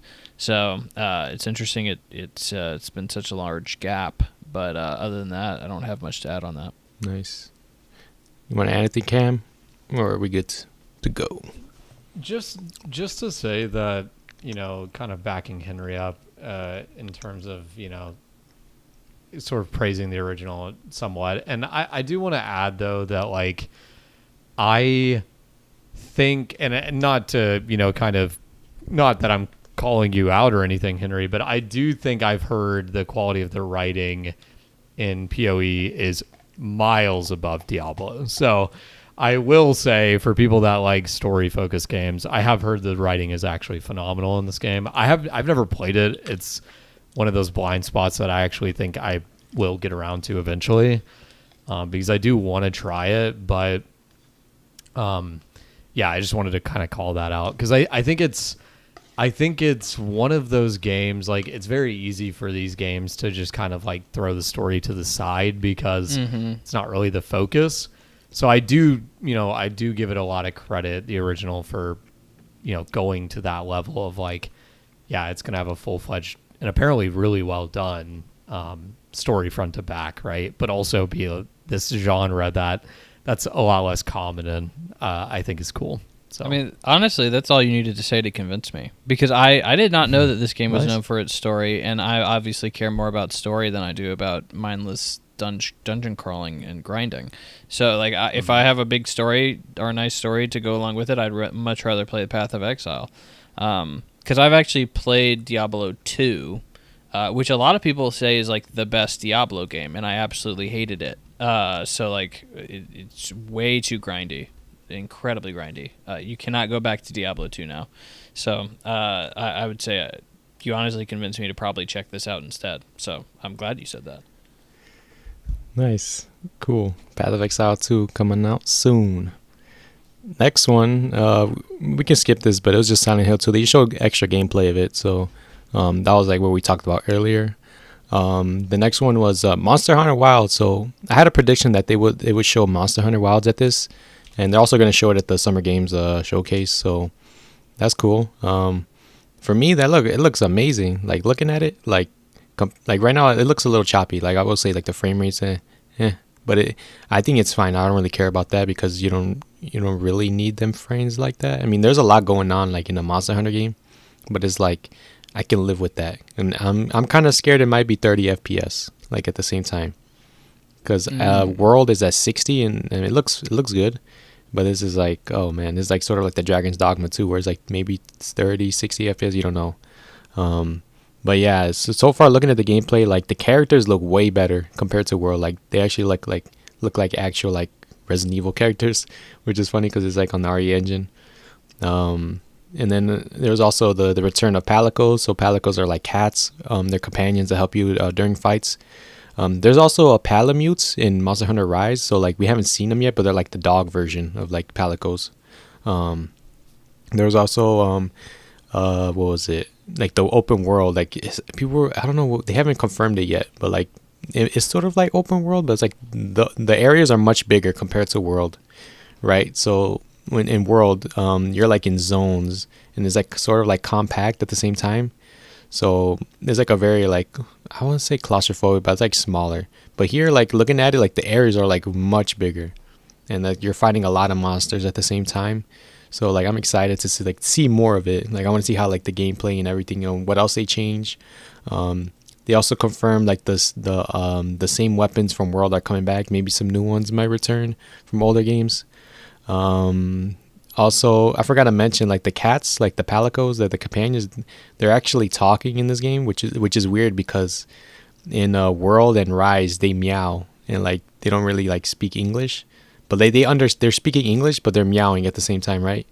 But in this one they're talking to you in English, so it's like it's sort of weird at the same time. So yeah, so far it looks amazing. I want to see more of it. So we'll definitely see more in a couple of days. So this is day one for me easily, just off of playing World and stuff. So, are any of you Monster Hunter fans? Because yeah, this one I'm excited for this one coming out next year. I think my most anticipated next year for sure. Cam, do you have history with this one at all? I don't have a extensive Monster Hunter history. I played World a little bit, like I would say, put a few hours in, and it was fun. I think these games, and Alexis, you could probably speak on this better than me, but I got the impression that these games shine with a group to play with, and I just don't have a group that would be interested in playing Monster Hunter. So it's like, that's kind of the impression that I got. It was just kind of more like, oh yeah, this is a cool game. It's clearly really well made, but it's just not it's not going to work for my group and me, if that makes sense. So yeah, I think that's kind of the extent of it that I had, but it was pretty fun. One thing I give it a lot of credit for in the short time I played it was the weapons feel way different, which is always really nice in a game like that, because you can fall into this trap of like every weapon feels the exact same. So I definitely got a lot of enjoyment out of that for sure. Yeah. So about that, so the first thing when you mentioned the co-op thing, so for World, when I played it, a lot of people weren't. They're at the end game, right? So like they're in the DLC of Iceborne. So for me, I played the majority of like the main story by myself, and I had a lot of fun with that. So that's just for World though. So I don't know about like near the end game. So it's still fun with randoms maybe. I don't know. I gotta get back into you on that. But yeah, I think playing with the group is like much better. And also with the weapons, yeah, you're right, because like some of the weapons are kind of difficult to use. Like you got to understand like how to use them, like what are their abilities and stuff like that. Like for me, I use like lighter weapons. I know there's like heavy weapons like a Buster Sword or like a Great Sword, and those are like very heavy, but they do a lot of damage. So like you have to like be careful when to time it and like where to attack and stuff. Where like a sword and shield, you can be up close and use your shield to block some attacks, and like you can use a lot of like combos and stuff like that. I guess that's why I like this game, because there's like a lot of combos, like boss fights at the same time. So yeah, that's what I'll say about the weapons. Yeah, you're right about that. You want to add anything, Henry, or are you into Monster Hunter? Have you played World? 'Cause I think World is like fantastic. So yeah, it's interesting you mentioned that. So yes, I have played World.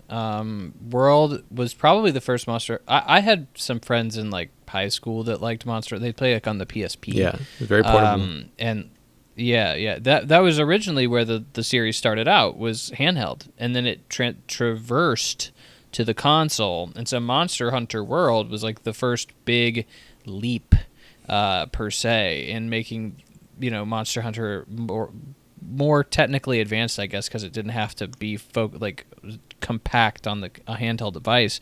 And I was blown away by the demonstration for that when it first was shown off at E3. I was like, this is it. This is when I'm going to first get into Monster Hunter. It's going to be great. I know people that really love the series, and I played World, and I was like, this is good. But it's not like, it didn't blow me away, but I also don't think I played the game right at all. So similar to Alexis, I played the game way late, way after Iceborne had come out, or not, is it Iceborne? Yeah, what it's is Iceborne. What's the expansion? Yeah, DLC. Iceborne? Yeah. Okay, for some reason I was thinking like Bloodborne, but with ice. Anyway, but when you start off the base game, I didn't buy the expansion. I just bought the base game. When you start it off, they give you armor that is meant to expedite your progress through the entirety of the game, so you can get to the expansion if you started a new character or something like that, and then start the expansion. And so I put on this armor, and I just blew through the freaking main campaign. I was like, this game is so easy. So I had stats that were basically end game stats at the very beginning of the game, and I didn't have anybody to play with, so I played the entire game single player. And by the time I got to the end of the game, the armor had basically worn off. By the time I got to the final boss, the final 2 or 3 fights, I think, are the only ones where the armor has basically served its purpose, and now you have to start doing stuff. I realized, this game requires a lot of grinding. This is a very grindy game. If you want stuff, basically anything, you will have to grind the heck out of stuff. And so I beat the game in 20 hours, but I would assume you would probably spend at least another 20 to 30 hours just grinding fights, the same fights over and over and over again, which just when I realized that's how the game was structured, I was like, oh dang, I don't know if I would like this game very much if I played it legit, because it would just be too grindy. So I don't know. It kind of put me off from Monster Hunter because of that, because I'm afraid of the grind, and I clearly just played the freaking game wrong, and I don't have friends that would want to play with me. So, I'm just, there's a lot going against me there. So I'm not particularly excited for Wilds. I'm definitely happy for everybody else. It looks like if you liked Worlds, it looks like a lot more of Worlds. Yeah. So I look forward to that. Yeah, I'm excited for this one. Yeah, that sucks that you had to use the armor, because that was me as well. When I first started. I was using that OP armor, and then I think there was a weapon too. I'm not sure. That would just it'll kill these monsters in less than 10 minutes. And I remember playing for a couple hours. I'm like, this game is easy. I don't see the appeal in it. Yeah, this is so easy. It's easy. And then I looked it up, and it was there's people that are saying that, oh, you're not supposed to have that. That's for it's to get you to Iceborne quickly. I'm like, what? So then I took it off, thankfully. So then I played most of the game with with other armor, and you're right, it's grindy, very grindy, but it's also fun at the same time, because once you get that armor that you've been grinding for, it's you get that satisfaction. So because oh my god, I have over 100 hours on World, and yeah, it has to be a time sink. There's no way it can't be. But it's I enjoyed a lot of it. So yeah, that's Monster Hunter Wilds. Excited to see more for this game. And then they capped it off with from Team Asobi, Astro Bot. So if you guys remember, the PS5, it came with a sort of a small tech demo of the game of Astro. It's called Astrobot's Playroom. So it is sort of a PlayStation love letter. So you got a lot of memorabilia from PlayStation history and stuff like that. So it was fun to learn about it and stuff like that, and see all these objects from PlayStation history. And it made full sense of, or made full use of the dual sense. So you could feel every vibration in the controller, the triggers and stuff like that. And it was a fun tech demo. I think it's yeah, you have to play it if you have a PS5, because it's I think it's a lot of fun. It's not a lot of. It only took me 8 hours or something to like platinum. It's very short. Yeah. It's very short. So yeah, very very fun game. And I wrote down, are people gonna support this game? Because there's a lot of outcry with Japan Studio, and like how like that they closed down that studio and like a lot it doesn't exist anymore and stuff like that, and like how they're making a lot of cool games and like, interesting. And then this gets revealed and now people are like they're going crazy for this. So like, will people support this game? And then I'm like, I think I will. I like seeing like platformers like this, and it was a lot of fun. And supposedly it's like a full-fledged game, so like over like 180 levels, I think. And yeah, something I think they said. Yeah, and like 6 worlds, 180 levels. So yeah, I'm excited for this one. Like, it's a very cozy game, and they've been cooking this for a while now. So like, and it comes out September. So like, there's like a nice game that comes out in a couple months. So yeah, I'm kind of excited for this, and I want to see like how much it will sell. Like, I want to see like how people are gonna receive this game, if people are actually gonna buy it. So this was sort of like the it was a good way to end the showcase, honestly. So if you have any opinions on Astrobot, Cameron, you want to add on this? Or I do. Yeah. This game, when I bought my PS5, the original Astrobot that came with, well, not the original, but the Astrobot that came with the PS5, it was an absolute joy to play. I platinumed the game, like, was not expecting to enjoy it as much as I did. So really excited for a new one. I will definitely be buying it. I think part of it is the nostalgia aspect of the game, but I think also on its own, it just stands on its own. Like, it's just fun to play, you know, even nostalgia aside, even references aside. Like, it's cool to just, like, that game is just such a joy and so unique. And honestly, this is something I have been thinking for like a while, is it's really kind of, I wouldn't say rare, but I want more really high budget platformers. You know what I mean? Like, I miss that, you know, like, we get platformers and they're almost all indies, and some of them I enjoy quite a bit, but you know, it's so rare that like a Mario Odyssey comes out, that you know, a new Astrobot comes out, that I like the feel and look of like a really premium platformer, honestly, or like a Donkey Kong game too, for example. But yeah, I mean, I'm always down for that type of game, and I'm definitely going to be in for this for sure. So yeah, and Henry, are you also a platformer enjoyer like us? Oh yeah, I mean, I feel like I've tried to stake my claim as the platform player on the podcast. Yeah, I mean, I talked about one last podcast, Hellblade. Oh, yeah. So I play them all the time, man, and I'm always looking for one. And Cam took the words right out of my mouth. Like, we don't get a lot of them anymore, and I think it's just a fact that the market has moved away from them. People don't care about them anymore, and I don't think people are looking at them as big sellers. Something like, you know, there's a reason Jak and Daxter hasn't come back. There's a reason they keep making The Last of Us and they don't make another Jak and Daxter game. And that's because, you know, things with guns sell more normally, and things with jumping doesn't as much, unless you're Mario, obviously. But yeah, I have played just about everything that Astrobot has ever been in. So like, Astrobot originally was another peripheral freebie game for the PlayStation 4. If you had the PlayStation Camera, there was a free game, or a couple of free games actually, that you could download and use the camera, and Astrobot was one of the little guys you could use for the peripheral, in some mini games. And then obviously you referred to Astrobot for the PlayStation 5, the plug-in game that came with every PlayStation 5. I really loved that game.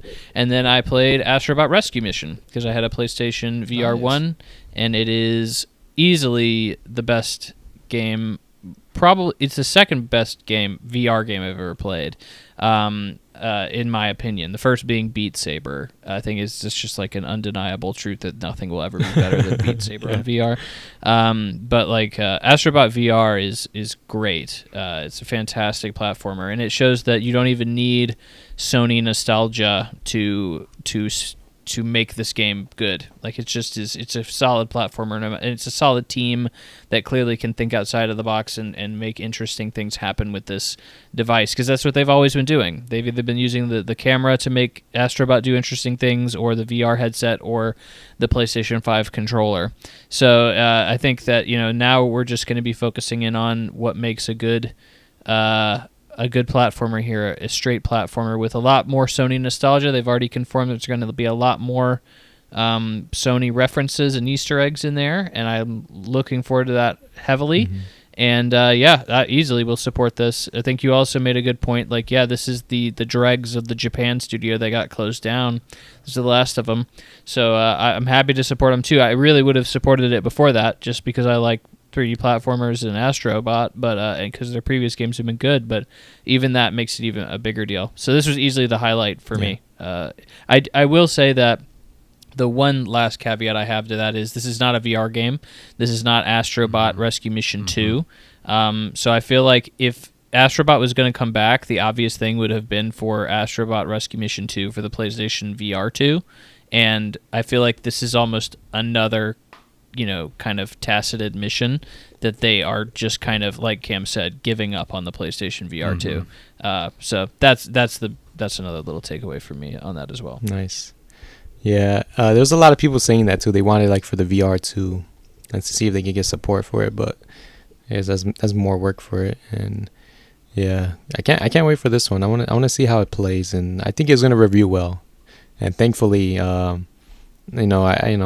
drafted it on Fantasy Critic, so a nice little surprise there from today's State of Play. So hell yeah, Astro Bot, let's go. That was it for the State of Play for today. There's gonna be a showcase later this year, which will be more first party in there. So that's the big one, yeah. This one was more or less just a bunch of marketing. But the other, well, they're all marketing, obviously. But this one was more smaller stuff. Mm-hmm. Yeah. The other one will be big stuff. Biggies. Yeah.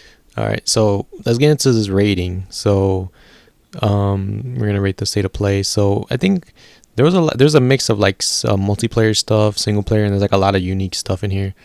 I think I give it a 7.5 maybe out of 10, honestly. Mm-hmm. Would you say, Henry? What would you give it? Yeah, I mean, I think that's almost about what I would give it as well. The thing is that it was a disappointing press conference to me, or direct, or State of Play, whatever you want to call it. Because let's be real here, what has Sony got going on now? I was expecting a Ghost of Tsushima 2 teaser, maybe, or I think the PlayStation 5 Pro to be announced here or something along those lines. There was no ball drop. There was no this is the big thing that we have on the horizon. Everything here seemed like an obligation. It didn't seem like something that they were particularly excited for. And I can't say I was particularly excited for a lot of this either. Obviously, Astrobot was the big takeaway here. Concord is the other big thing that they wanted people to take away, but I don't think anybody really liked it, and I certainly don't care about it. I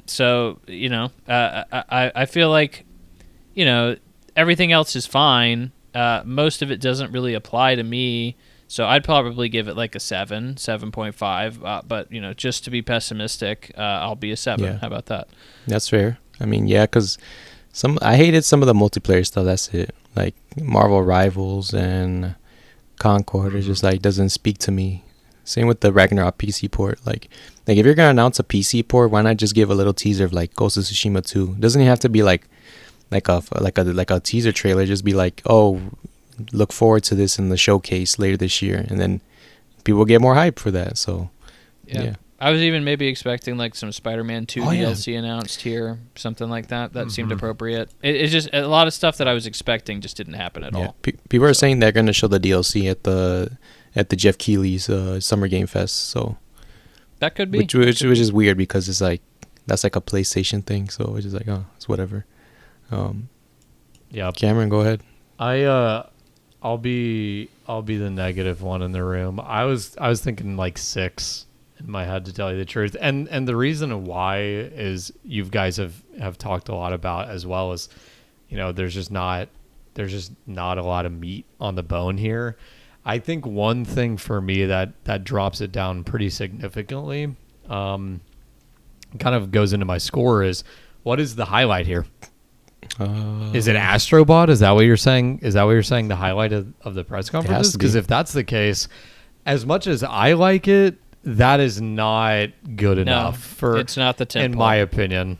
Yeah, it's like I don't know what, you know, and like, look, it's a balanced press conference. Like you said, Henry, there's no low point. But to me, the flip side of that, there's no high point either. Like there's no Spider-Man 2, you know, there's no Horizon news, God of War news, Last of Us news. Like I'm just going through their big franchises, whether or not they should have anything soon anyways, beside the point. Like there's no big thing. There's no big thing here to latch onto, right? And like I think, you know, Astro Bot, as much as I love it, and I'm excited about it, just to be clear, but I just don't think that's big enough to be like, hey, you know, this is our press conference, right? Astro Bot, boom. Like I don't think it has that weight to it yet. So hopefully eventually, you know, a new Astro Bot game will be like a huge deal, but I think for now I'm like somewhere around a 6. So. Yeah. I only gave it it would have been a 7, but I gave it a 0.5 because like I liked Wilds and Astrobot and some of the other games like this, like the Where Winds Meet and the Ballad of Antara, which I think were cool. And I don't remember those games, so they were new to me. So yeah, there we go. That's it for the news and the state of play. Let's get into what we've been playing. So to cap it off, let me start with mine. So I've been playing like these 2 games, right? I'm also playing Persona 3 Reload, but like I don't want to add it because it's basically like the same. I'm just like progressing through that story and stuff like that, going through Tartarus and stuff like that. So I'm just like progressing. Sifu. So this was like a PS Plus game a couple months ago, and I'm like might as well try it, right? Because it's like a little chill game, something in between, nothing too heavy story, heavy focused. And I put it on normal, so whatever like the original difficulty is. And like I got my ass beat in like the first boss. Yeah, dude. Oh my god, I got to like age 68. Like I was about to like get game over. Wow. And yeah. Oh my god, I didn't realize it, but there's a lot of combos in this game, sort of like a fighting game, and that really put me off. Like that really like depressed me because like, oh wow, there's like combos. Like I'm like playing like Street Fighter or something, and I'm like, oh man, like my head's about to explode like trying to play this game. So what I did, right? So like I remember we were talking about like the difficulty, right? I'm like, oh, I like playing games like on the original difficulty or like even harder. But for this, I put it on like the easiest one. So yeah. Welcome, and Alexis. I've been having way more fun playing like that because I think the fun part of this game is just like doing combos and just like beating your opponents and stuff like you're seeing these animations and stuff, like you have a bat, you have a bottle and stuff like that. And it's just like, it's like hella fun just like walking around and doing that stuff. So like with that, with like Sifu and stuff like that, I think like the harder difficulties, like I wouldn't really like enjoy it like playing on anything harder because like it's very hard to parry at the same time. So like I block too, but it's like, it's weird. So like, yeah, that's it for like Sifu. I put on easy. So if there's anybody's out there who wants to try it out, play it on easy. Just don't play it on hard. Well, what's interesting about you mentioning that is, if you recall, it did not have a difficulty setting when it first came out. I do not. They added that later on. Yep, they added that later on because I think because of not the outcry, but you know what I mean. It was like a thing that they just decided to do eventually was make that easy difficulty. Yeah, no, Alexis, it's funny. When I saw this pop up, I was really curious to hear your opinion on it because like I bounced off this game hard because like it call me casual, like it's too difficult. Yeah. Like a Souls type of difficulty I can somehow master. This game I could never master, and like the best I could do was like beat the second boss, and I'm like in my 50s already, right? And that's not good enough. You know what I mean? Because you need to take that all the way to the end. No. And I'm just like, the more I kept trying that second level, I'm like, it's just never gonna click. Like I've put a bunch of time into this game, and I'm like, it's never gonna click. It's a very muscle memory game. Like especially the parrying, it's like you gotta get that pattern down and just always remember that pattern, especially on the bosses too. And I mean it was fun. Like I don't know if you were having like fun with the difficulty, but like it was fun. It was hard but fun at the same time. But I was just like, it's too hard to balance out the fun that I'm having, right? So yeah, more power to anybody that can beat that game. But like it was impossible for me. I almost dropped it because I had to start all over because you can't change your difficulty in the middle of a playthrough, so you have to start a new game. It's like, oh fuck. So I just started a new one, and I'm like, I'm rolling through it. Like I only died like once or twice, but I'm like having way more fun because I think part of it is just like turn off your brain and just like beat some people up. So yeah, I mean that's what I'm enjoying about Sifu. I've also played Sifu and I beat the game actually. Ooh, on easy? On the Nice. easy difficulty. Let's go. Heck yeah, Nice. you know it. Yeah, it's very interesting hearing this because I have like people talk to. Obviously, I've heard people. For anybody that doesn't know, Sifu is obviously, like these guys have been saying, is hard. And then if you die too many times, the game just ends. Like you just lose the whole game. You get too old, you just die. So like there's a very high punishment for dying too many times. But it's interesting hearing you guys talk about this because obviously you guys are big Souls fans and you appreciate difficulty in games. And I immediately heard this game was hard, and I was like, yeah, I'm just going to immediately start on the easiest difficulty. Like, there's not even a thought. Like that's fine. So hearing you guys be like, oh, this is so difficult that I couldn't take it, I just had to knock it down to the easiest difficulty. It makes me feel a little bit better, to be quite honest, but it also makes me wonder what the threshold is for too difficult. It seems like Cam kind of answered the question as it's muscle memory. Muscle memory games, and I think we have talked about that before, is like games that are specifically difficult because of muscle memory are not the kind of difficulty people want. You want a game that's more so difficult, not based on muscle memory. So it's just, I'm assuming, is that the answer for the both of you two? Is that's what made this game too hard for you, but something like a Souls game is not hard enough to scare you off? It's weird because in a sense it's sort of like Soulsborne, but it's not at the same time, because the thing with Soulsborne is like the combat is simple. Like it's easy to like understand like how to fight and stuff like that. But like Sifu, there's like combos and stuff, and then you gotta guard, you gotta dodge, you gotta parry, and then you gotta like move and stuff like that. And like you gotta understand, like even the characters, like it's kind of hard to like see when to dodge, when to like move out the way or block at the same time. So it is like that's kind of weird. It's not really a Souls game, but Souls like where like if you die you can restart or whatever. And another thing that I hate is that you can buy moves, right? You can buy like new moves and stuff, but if you die you have to buy it again. So it's just like, I think that's how it works. I don't know, because I remember like you have to buy it multiple times and then you get it permanently. Yeah. Yep. I found that weird. So I was like, why can't I use this move that I bought earlier? It's like, oh, you have to like permanent unlock it. I'm like, oh, okay.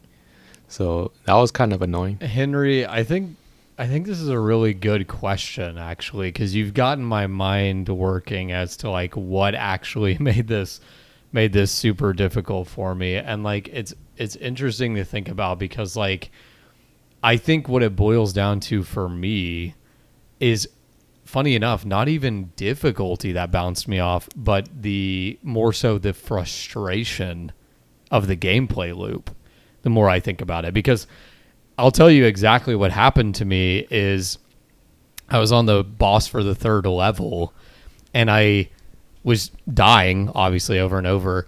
And I just had this moment of clarity where I'm like, some of the enemies in this game are just so tedious. Like, you have to fight them a very specific way. It's what it felt like to me, and maybe I just didn't have enough moves unlocked. Maybe that was the case. But it was like, I can't do what I want to because every time I do this move, he just automatically blocks it. So, like, I have to go to a different thing. And there's another good boss that's a good example of this, where it's like, oh, I have to use this weapon to kind of like open him up, and then I can actually fight him normally. And I'm just like, it's just like, I'm not there for that. You know what I mean? It was like, hit him with this first, then I can combo him. Oh, wait, now he's back on permaguard.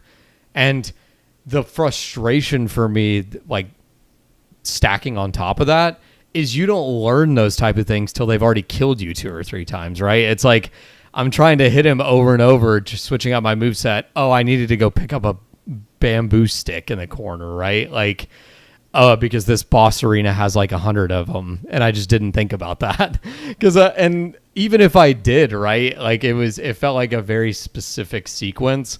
So anyways, that's kind of I think that's what bounced me off the game. Is it was just like, I was getting more annoyed with the game and not having that counterbalance of being satisfied when I succeeded that I do in Souls, because I think Alexis would attest to this too, is like that moment when you kill a boss in Souls, it felt different to me than Sifu. And maybe that's the aging mechanic playing its head, or maybe it's that I know once I beat a boss in Souls, I never have to go through that again unless I play the game again. That could be part of it too. But yeah, whatever the case might be, it just did not stick with me. But I do think that's a fantastic question. Yeah. And you got me thinking a lot about that, actually. Yeah. So yeah, I love the conversation around difficulty in games, because I think it's there's not a right answer, right? Mm-hmm. So you have to think about it. So I'm glad I'm here to ask that question, Cam. Thank you for your thoughtful answer. Thank you for that. Yeah, Sifu is like, I'll recommend just playing on easy and see if you like that type of game, because I think I'm gonna just play it once and then just leave it behind. And I don't think it's too long, right? So my PlayStation says I'm 40% done. So I beat the game in like 4 or 5 hours. Nice. Easy. There you go. So I'm close in. So you can run through it. Nice. For sure. Yeah, I'll play more later today, because just put on the podcast. Is that bad? Just putting on the podcast and just playing it? Okay. No, they're like games designed for that, right. Man. All right. It's like, I feel like we've talked about that a little bit before, but I think that is actually, and we can save it for next episode maybe, but that is a really interesting discussion too, is like the concept of the podcast game. Oh, that'd be interesting. And yeah, I would absolutely say Sifu could be that for you if you wanted to, because like what are you getting from hearing it? Yeah, exactly. Like, during the level, you know what I mean? Like, sure, when there's a cutscene, that's different, but like during the level, you're hearing grunts and punches. Like, you could easily listen to something, I think. Nice. So. Appreciate it. So, and then the other game I've been playing is xDefiant. So they just came out recently. There was like a couple of beta tests in the past, and now it's like officially released. And this is supposed to be the Call of Duty clone, or like it plays like Call of Duty. So the only reason I played it is because one of my friends wanted to try it out, so I downloaded it. And I think after like 2 hours, I think I'm done playing it. So really, yes. So it's so weird because it plays like Call of Duty, like actually, like you can, if it definitely feels like you're playing a Call of Duty game. And the only bad thing about it is that there's no kill streaks, so that sucks, which I think is one of the main appeals for like COD at the same time, where like you like getting these kill streaks if you're playing good, and there's like you're seeing like them explosions and stuff like that. And so there's only like abilities in the game. So like there's like the one I use, like you can draw like a fire drone, and you can call it in, and just like in front of you is like a fire path or something. It's so weird. And then there's also like specific grenades for the different operators and stuff like that. So it's sort of like kind of like Overwatch, where you have to choose like a character and they have different abilities and stuff. So it's 5v5 as well, or is it 4? I'm not sure. I think it was 5v5, and there's some game modes that are only 4v4. So it's just like, if you want to play an arena shooter like Call of Duty and it's free to play, go ahead, try it. But it felt weird at the same time. Like some of these characters have a lot of health, so like they take a lot of bullets to kill. I know none of you guys are playing multiplayer games, so I don't know if you guys want to say anything on this, but I wouldn't recommend like spending any money on this, because it is free to play. So there's also a battle pass, so like that is annoying, but I mean that's to be expected, right, with every multiplayer game. And there's like an item shop, $20 items and skins. It's just like what is this shit? Like, it's like I'm getting aggravated looking at that now. Like, I'm getting old. Like, I just hate seeing that shit. So I'm getting old. I hate seeing, like, before I didn't really care, but I'm like, why is there, like, who's buying this battle pass? Like is this game going to be around like in the future? I don't know. Like, it's crazy. So I think I've actually heard that the game is doing fairly well, if I've heard correctly. I honestly, right. I don't know anything about the multiplayer space, and in all honesty, I'm glad you put this on the dock, because I didn't even know this game was out. I mean, like, just dropped. I think I've heard. It just dropped like randomly, like, oh, this game's coming out. Oh, yeah, did it? Like, they had an announcement like this game's dropping in a week, and that's it. There's like no advertising, no marketing, nothing like that. So. Because I didn't know anything about it, and then like I was like, okay, and then I started hearing people say like, oh yeah, this game's doing actually pretty well, and I was like, oh, what the heck even is it? I don't even know. And yeah, it's a Call of Duty, like objective shooter. So there's a very low time to kill, so everybody dies very quickly, and you're pushing payloads around the map or capturing points, and those two things kind of are at odds with each other from what I understand about multiplayer design. Normally those things don't go along very well, but this seems to be the case. And the really weird thing that I didn't realize about this game at all is like, this is Ubisoft's like Smash Brothers. It's like weird. It's like all the classes are from a Ubisoft game. So you can play as people from Watch Dogs or Far Cry or Rainbow Six Siege, and it's like, what the heck? And like all the classes are based around the abilities from those games. Even the maps, which is like, there's a map like from the Division too. The maps, I saw that, and so it's like, and I'm sure they'll be adding more classes or maps from various other Ubisoft. You know, I'm sure there will be an Assassin's Creed something at some point, no doubt. So like.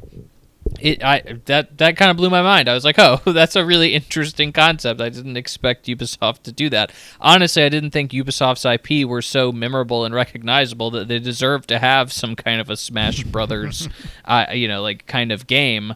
But it's interesting to say that you don't like it. I mean, I wasn't planning on even touching this game at all, but but people are saying it's, I think, doing pretty well. So Cam, I don't know if you had anything to say on it. I have nothing to say. There you go. Yeah, that's fine.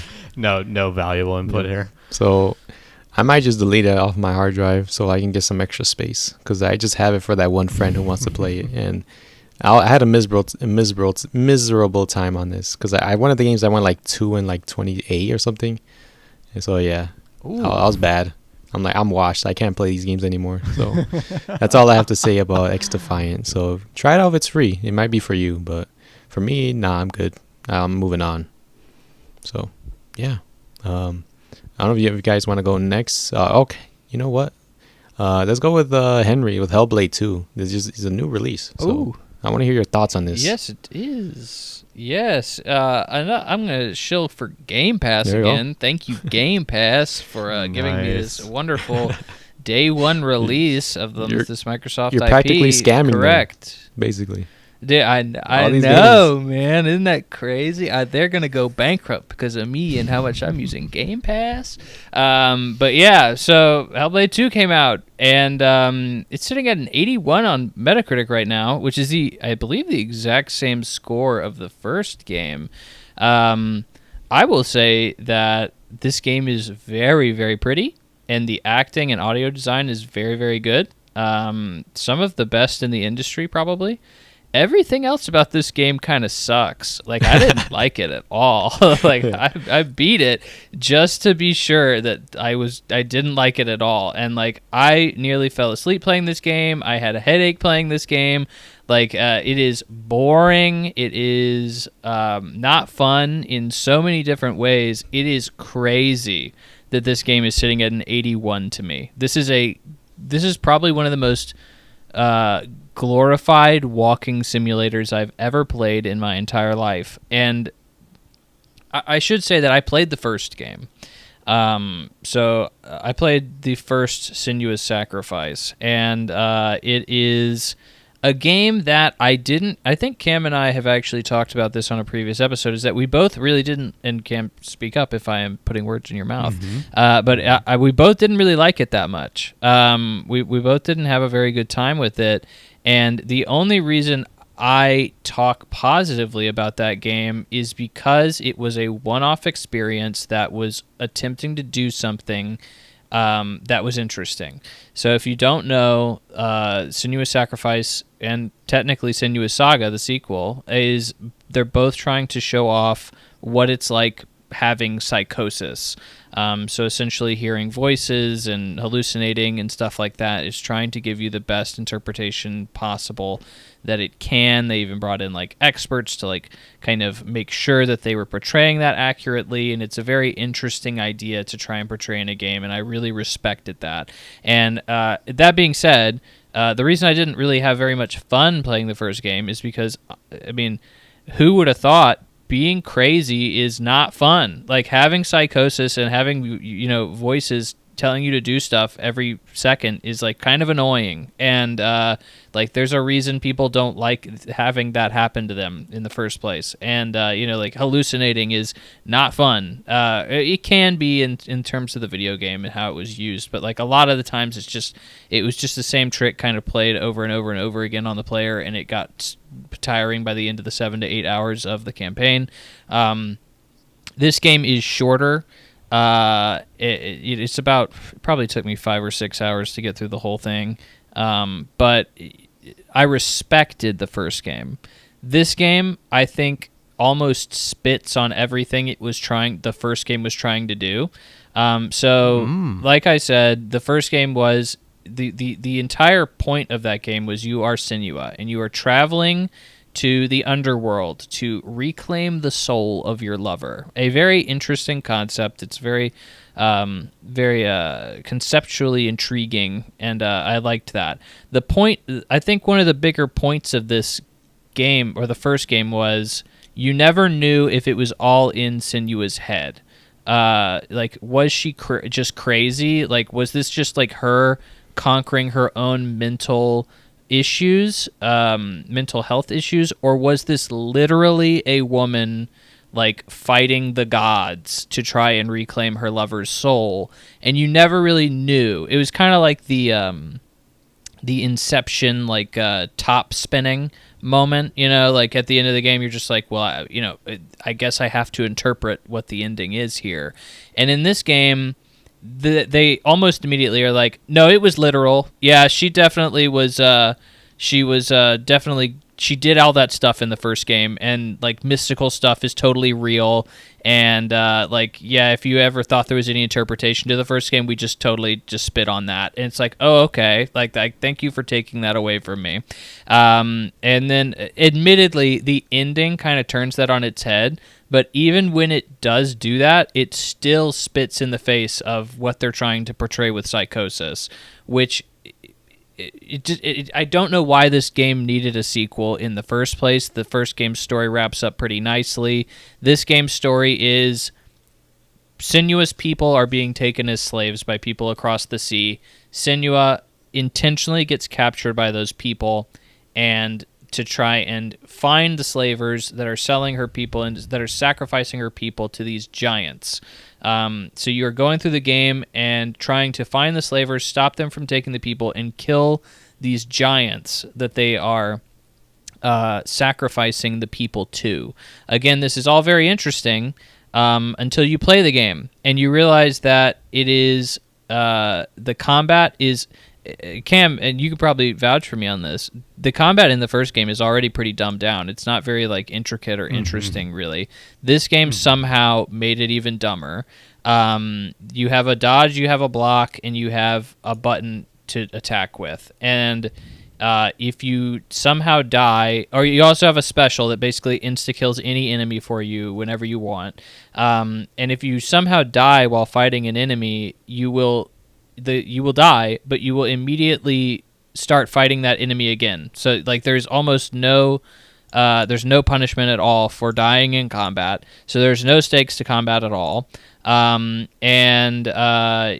what else, man? I mean, there's the puzzles in this game are baby puzzles, and the movement speed in this game is incredibly slow.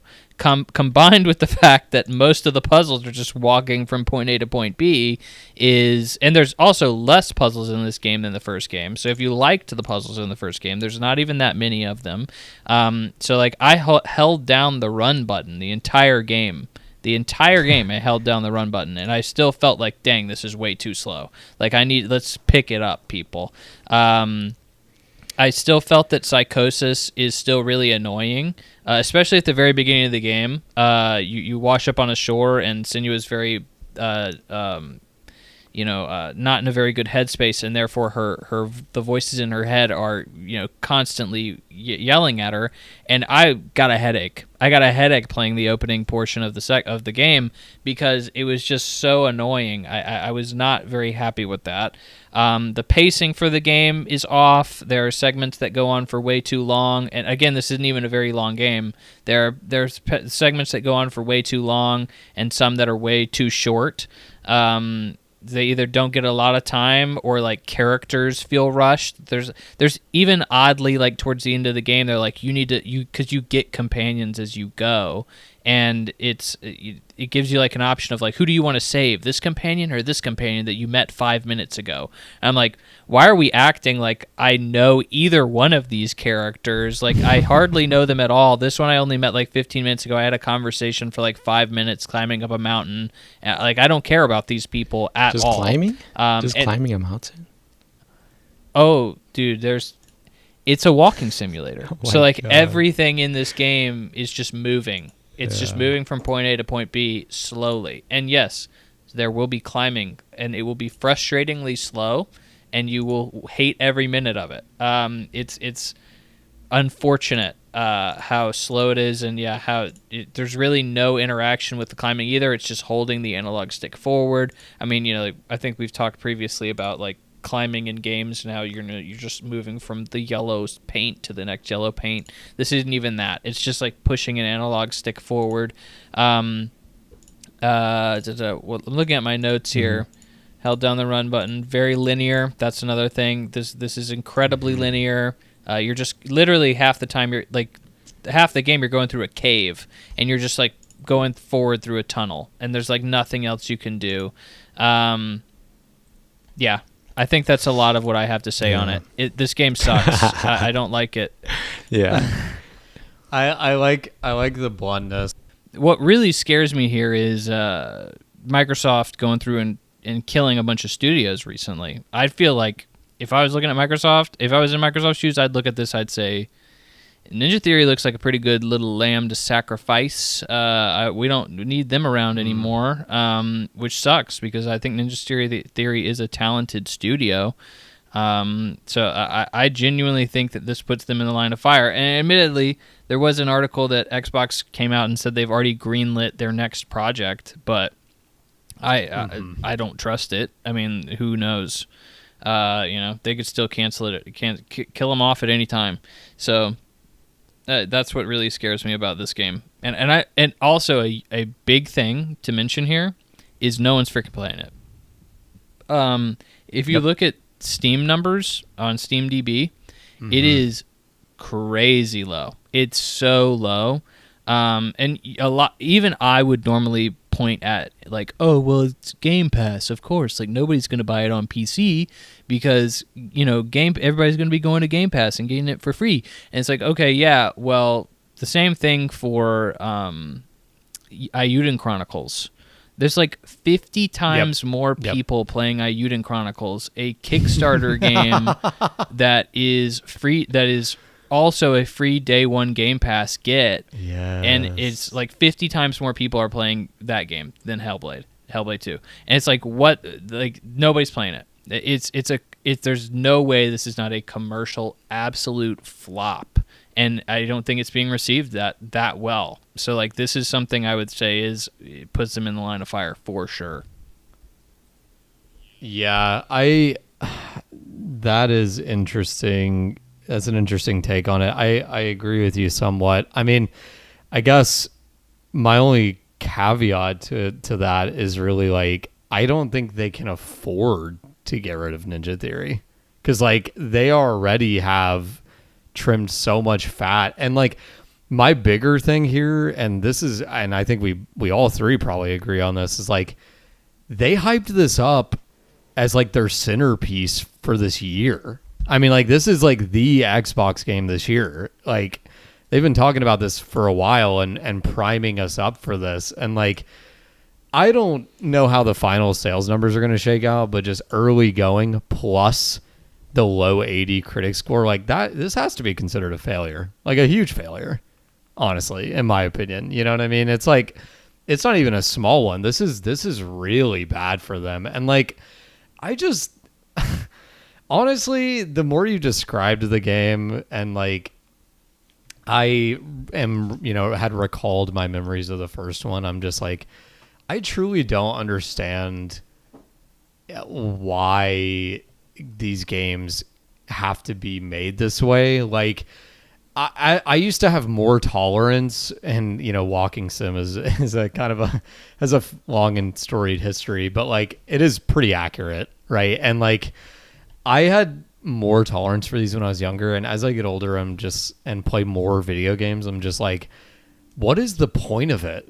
Because, like, if you're just gonna show a bunch of cutscenes, then just have me, like, watch a movie. Right. There's, like, those video games that are just straight up like a movie. You know what I mean? And some of them are even live action. It's like, what is the point of throwing in bad gameplay in between, like, the walking sections? Or, what this reminds me of is, like, What Remains of Edith Finch. It's like, you're just walking around, and it doesn't try to play any other way. There's not like extended bad combat sequences, right? And, like, that was the funny thing about the first one, and I'm sure it's the same thing in the second one. You can confirm or deny, but it was really funny to me, like, when you would get into a fight and every single fight would play out the exact same way, and just, like, even the animations started to get annoying because of how often you saw the same animations, because the fights play out the same. You know what I mean? Where there might be variation in another game, there isn't any here. So you just literally just get tired of it.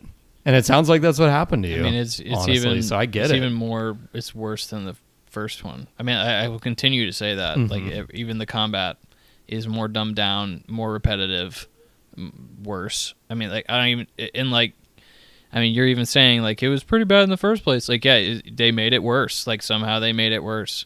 I don't even know how they managed to do that per se, but they found a way. And I also say another addition to this, the business behind this game, Microsoft didn't market this game at all. People have been kind of talking about that too. I think it's not as bad as some people made it sound, but yeah, Microsoft did not really push this game as much as it probably needed to be pushed. That's for sure. They didn't market this game at all until, like, maybe a week before it came out. And, then they started doing marketing, but a lot of people didn't see it. I know that a lot of the gaming community didn't see it because a lot of people were talking about that. It kind of, the release date definitely snuck up on me. It's just another. It's interesting to see what's going on at Microsoft over there, and this is just another game that didn't pan out the way I definitely don't think they wanted it to. Mm-hmm. Yep. Hellblade 2. It feels like one of those games that just, like, it's almost like forgotten, kind of. Would you say? Because the Steam numbers are looking a little rough. Even I think this definitely fell off. Yeah. Yeah. I mean, I don't hear anybody talking about it. I mean, obviously this came out 2 weeks ago. You Yeah. know, like I don't hear anybody talking about it anymore. So, and rightfully so. Why this game sucks? how long? They shouldn't be. Yeah, how long was this game? Like 6-7 hours? This is like 5-6 hours. It's not that long at all. Wow, and it took a lot. They took this long to like come out. Exact. Another great point. Yeah, Jesus. they took this. They've been working on this game since Bleeding Edge, which was another massive success from Ninja Theory under the Microsoft banner. If you remember Bleeding Edge. Bleeding Edge. No, exactly. You don't remember Bleeding Edge. Yeah, That name sounds familiar. It is a multiplayer game. I can't even remember how to describe it. It's so forgettable, or it's just so far in the past. But it was a massive failure, massive failure. Yeah. So. You know.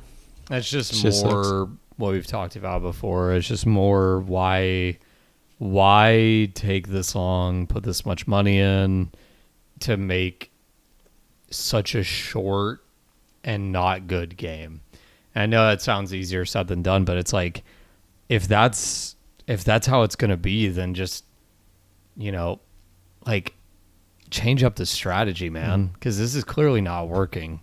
These like multi-year 5-hour game that you're trying to charge people full price for, which nobody's going to buy this.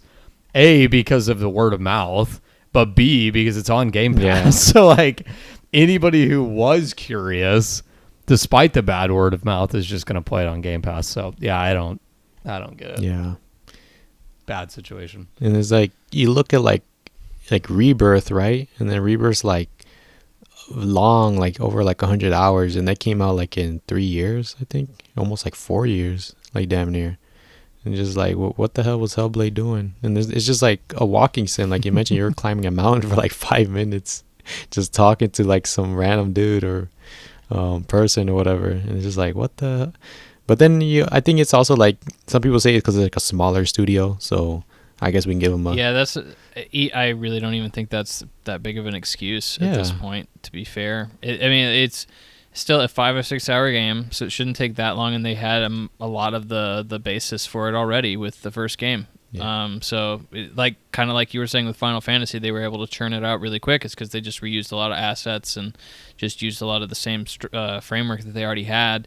They did that here too. So like all I can think is they were using some crazy engine to make this game look really pretty, but I don't even know why that took that long, to be honest. So I have no idea what made this game take so long, and I'm sure Microsoft is not happy about that either. Yeah. Before we move to Cameron, do you remember when who was it? When Hellblade 2 was about to come out, they put out this long post like on Twitter, like saying thank you and stuff. It's like it was almost like a goodbye message, like, oh, this is Hellblade 2. We worked so hard on it. We hope you enjoyed. It's like a couple paragraphs. It's like, damn, like if this game fails, I think they might be next to get like laid off and stuff, which sucks.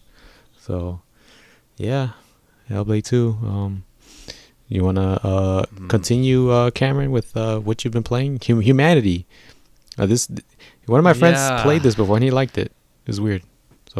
So yeah, I have a quick hit, a couple quick hits. One I don't have on the note sheet, but one I do, and Humanity is the one that is on the note sheet. And yeah, I'll talk about this real quick. So if anybody who's unaware, Humanity, it's like a puzzle game where you're playing as this almost like spirit dog. He's like basically invisible. He phases through stuff, so I'll just call it that. And there's a steady stream of these like faceless human beings coming out of a doorway at various parts of the stage, and you're basically trying to guide them into the light, like guide them into this portal basically. It's really interesting, and it's got something I give a lot of credit for is it's got a really nice progression to the game. So it starts you out with just being able to make like the humans turn, right? So at first you can only just tell them, oh, turn left here. When you get to this square, turn right, so on and so forth. And then like you beat a few levels, and then it'll add new things as time goes on, and it adds all these new mechanics, and it does a really good job of it. One of them, for example, is like jump, right? So then you can have them jump over gaps between like platforms and so on and so forth. It's got some replayability in the sense that they have these like golden humans that they call goldies that you can get. And if you pick them up and make them go to the exit, the more of them you get, you unlock like these cool little bonus things, right? So like, one of the things early on is the ability to fast forward, right? So you don't have to, you can set your system up and then kind of fast forward to see if it works, and if it doesn't, restart the level, so on and so forth. Another one they add is, as you get more goldies, is the ability to like cosmetically, basically, to customize the humans. So, they'll add like big, huge hats on their heads, or they'll make them be like wearing Christmas outfits or something like that. So it's got like a nice little, especially for a puzzle game, it's a cool little bonus features, I would say. The flip side of this, and this is where the wall is coming into play, is I feel like I always hit a wall with these kind of puzzle games. It happened with Talos Principle to me, where about 70% through the game, I was like, okay, this is getting way out of hand, right? Yeah. I'm taking way too long to beat a level. Like, I feel like I'm stagnating. I'm starting to hit that point with Humanity quite a bit into the game. So I do feel like I've gotten my quote money's worth. I'm playing this on the PlayStation Extra, so I actually didn't pay for it. But well, let's not get too. I know we know what you mean. You know what we mean. So, anyways, free download, I suppose. But yeah, I do feel like I've gotten my time's worth, and I do think I might tail off pretty soon.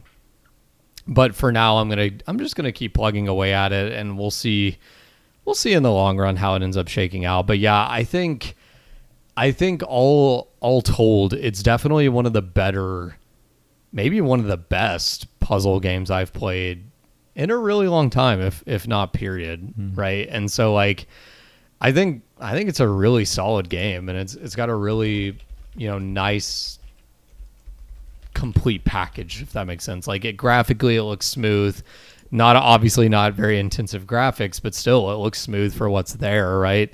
The gameplay is really solid. Got some bonus content. So yeah, I mean, all told, it's pretty fun game, and I'm glad to have kind of dipped into it. I just randomly stumbled across it and was like, oh yeah, I remember hearing about that.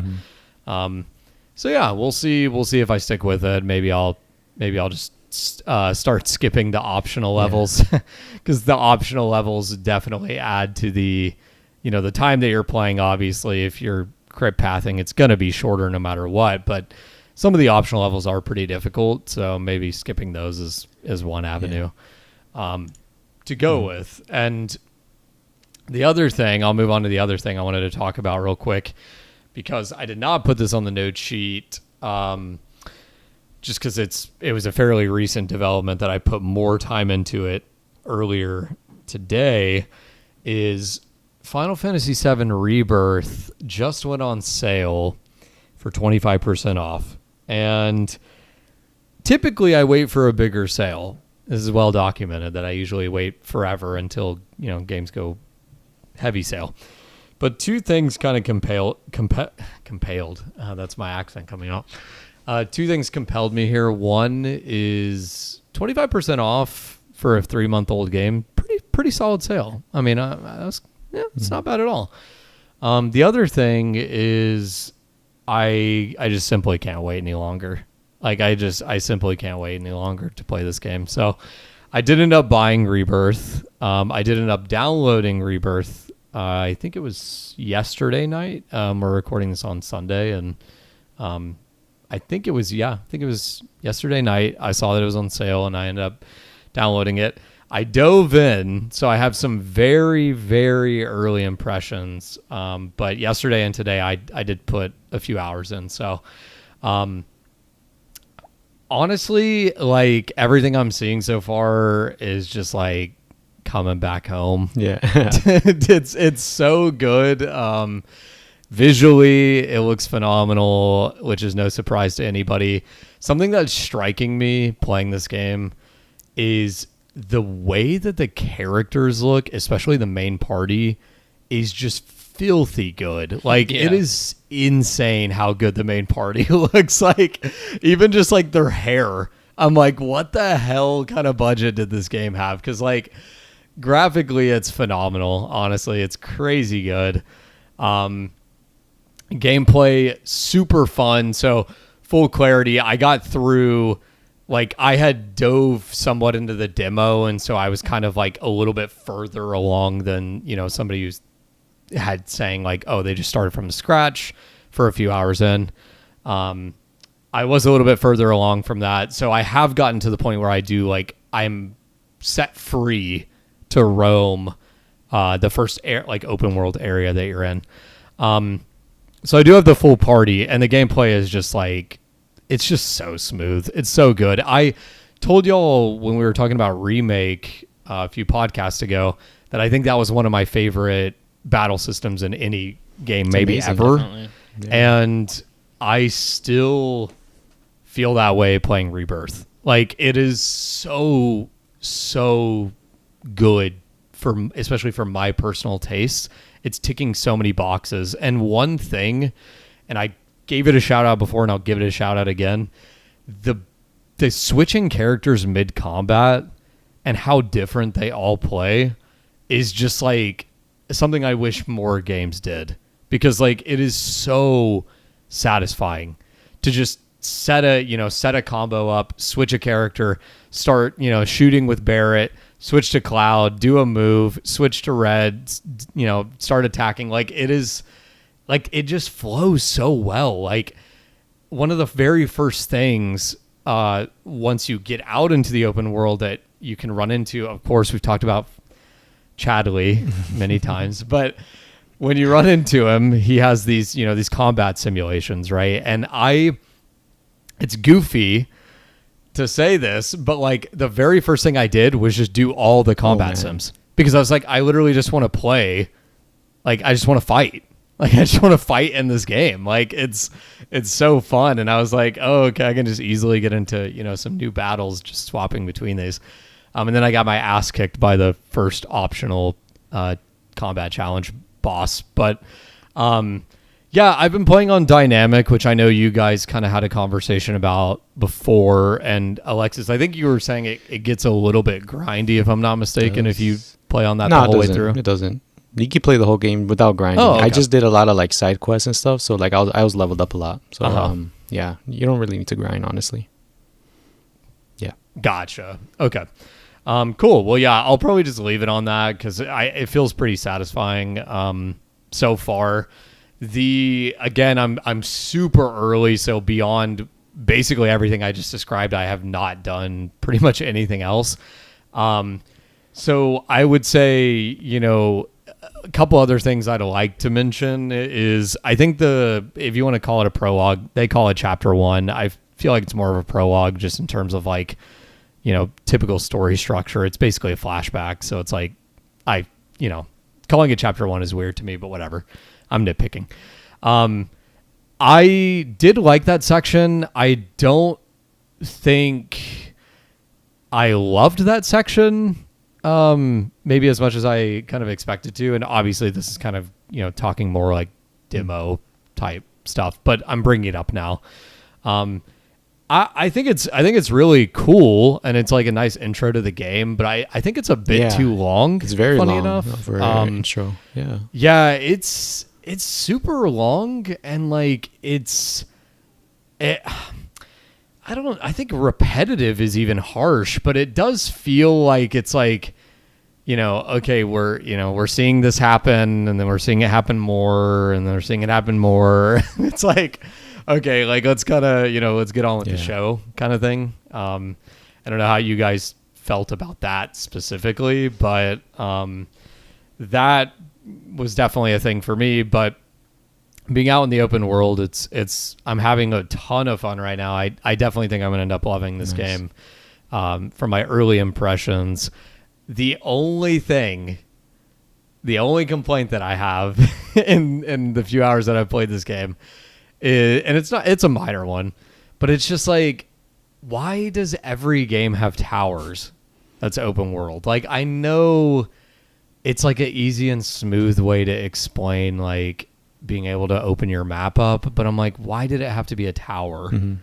Like, it's just the goofiest thing to me. It's just like, oh yeah, there's just these random huge signal towers that are just plopped around the world. Like, we're gonna go hack them and get the map. It's just, it feels outdated in terms of open worlds. Like, we need something different. You know what I mean? Like, I don't know, throw me to a freaking underground bunker or something that does the exact same thing. I don't care. Or like, so it's a minor or complaint. like, don't make us climb it, because I hate climbing it, because it takes a while. Because you gotta go up the ladder and then you gotta go down. It's just like, can I just press the button and just get out of here?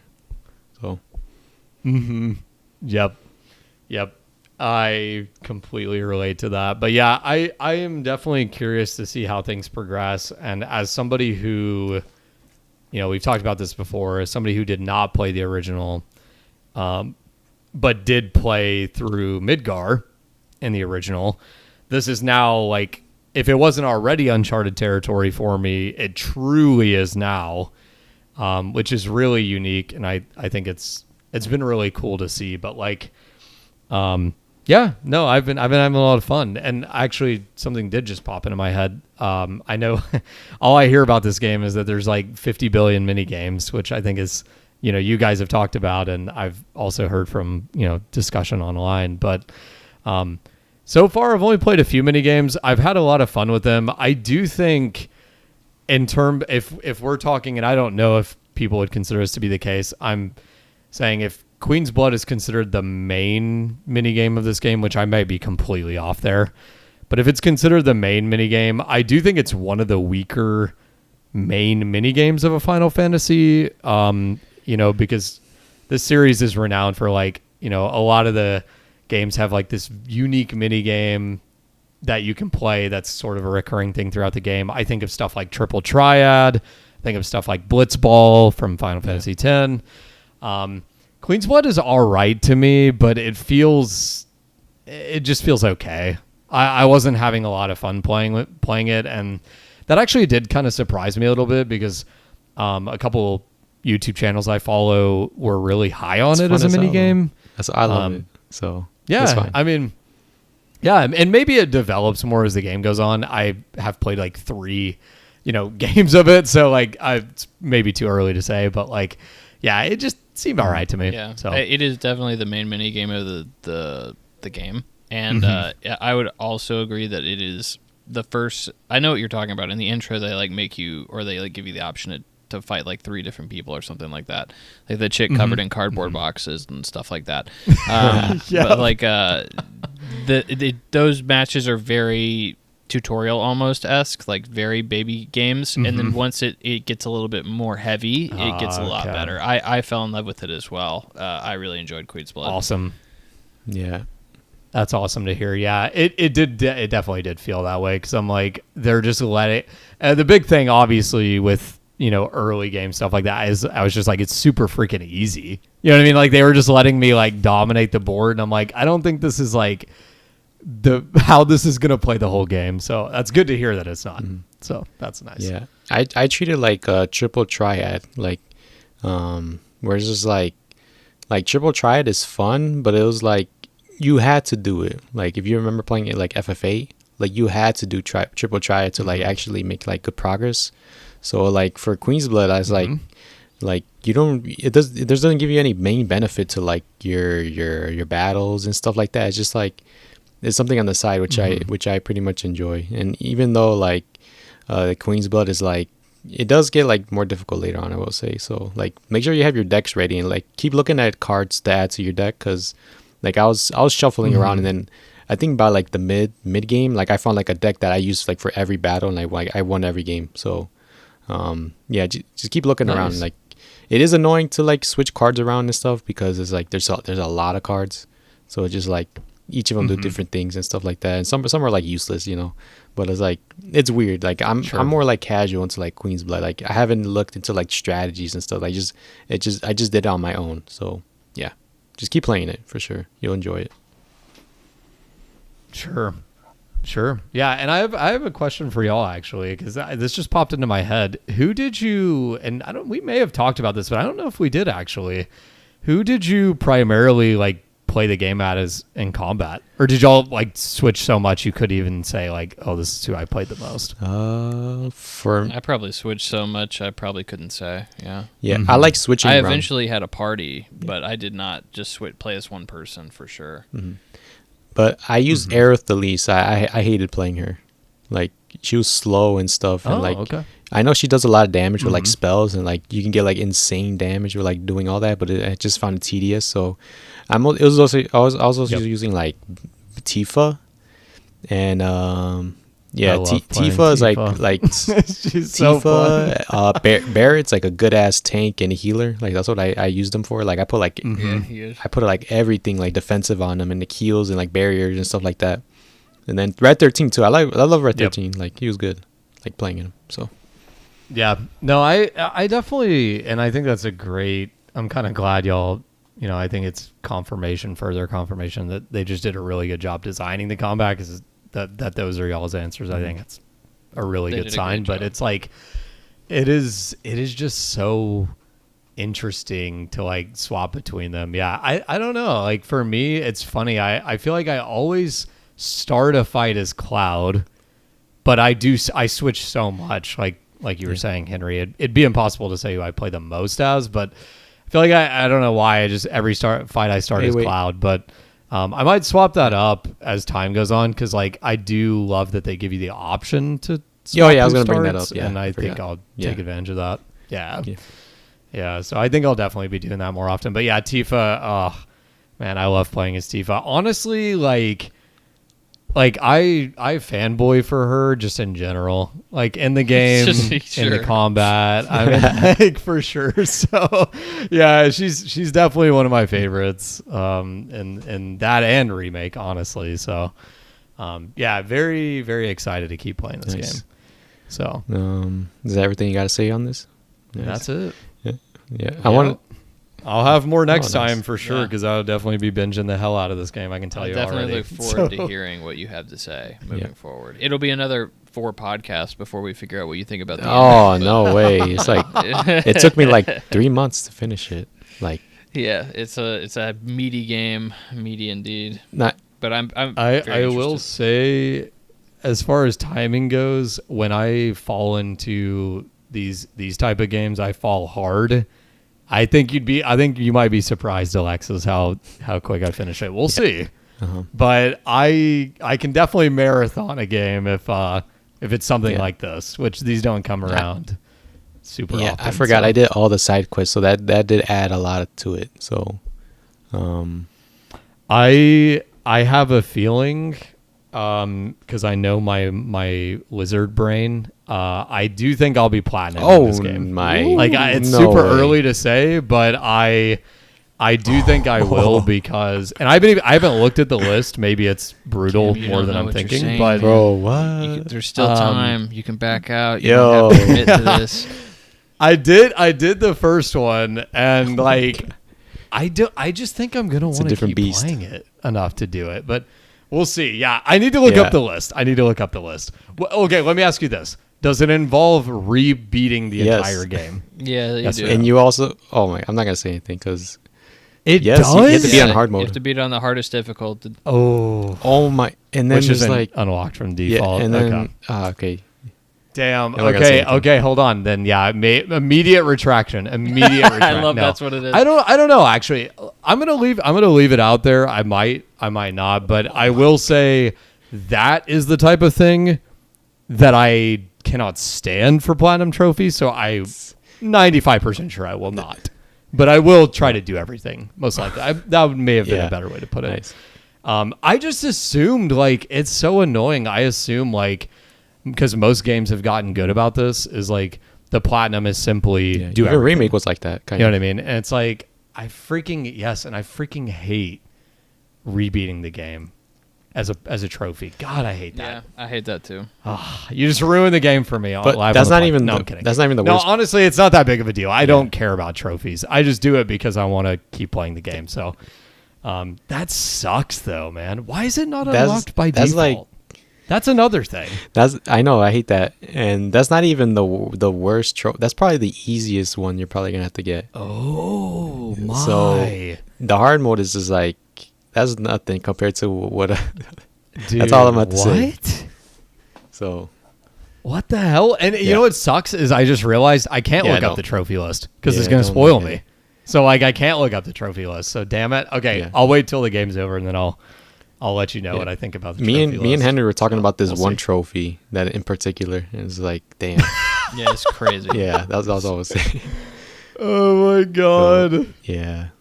Is it like some get everybody to 99 No. shit, or does that probably just happen anyways? Maybe It's If a you grind? spoiler. You have to we'll to get grind there. a lot to get it to max. But I think there is actually a trophy for getting to a specific level cap though. Yeah.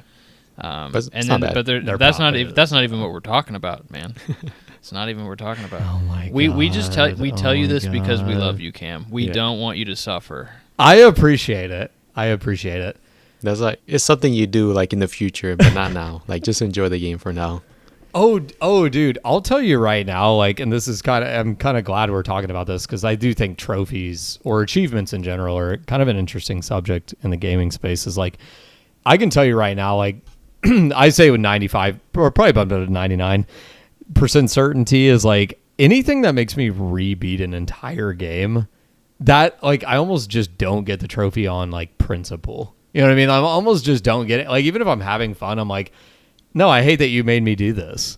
So like I almost assuredly will not get it, but and I mean ever. Like in the funny thing, Alexis, is like, you know, you're saying like down the road, and I hear you on that, but it's like even if I do replay a game like this, I still might not get it because I'm still just like F you. Like F you for making me do this. So yeah, I don't know. We'll see, but pretty sure I won't. But yeah, I do think I know people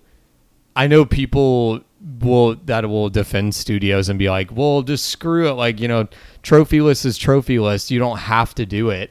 But I'm like, I hear you, but also like, why is your trophy list obnoxious? You know what I mean? It's like, it's not hard to just not make it a terrible trophy list. So like, just do that instead. But that's just my opinion as somebody who used to get them and now doesn't care as much. So See, I would like to have the platinum for Rebirth, but yeah, that's all I have to say with that. So it's like 300-hour platinum probably on how long to beat. I'm gonna look at the platinum time now. there's videos of people they're getting tortured, like just trying to get it. So that is hilarious. Oh my god, they're saying 200 That hours sounds right. on the long doesn't end. surprise That me. sounds. Yeah. probably more. I was gonna say that sounds short. Honestly, more. yeah. I was like, that's probably longer, man. Yeah, that shit. Okay, some guy on GameFAQs said it took him. That makes sense. 250. Okay, that makes He sense. made Yeah. a thread. So, my God, I'm not doing that. Oh, okay. Yeah. Well, anyways, enough about Yeah, that. that's it. We've been playing today. So, yeah. All right. So that's it for today's episode of the Plug and Play Podcast. Another jam-packed episode of the State of Play, and also a nice Rebirth discussion at the end. So we appreciate anybody listening to us. Be sure to give us a rating on Spotify and Apple Podcasts. And we'll see you in the next episode. Peace out, guys. Bye bye. See ya.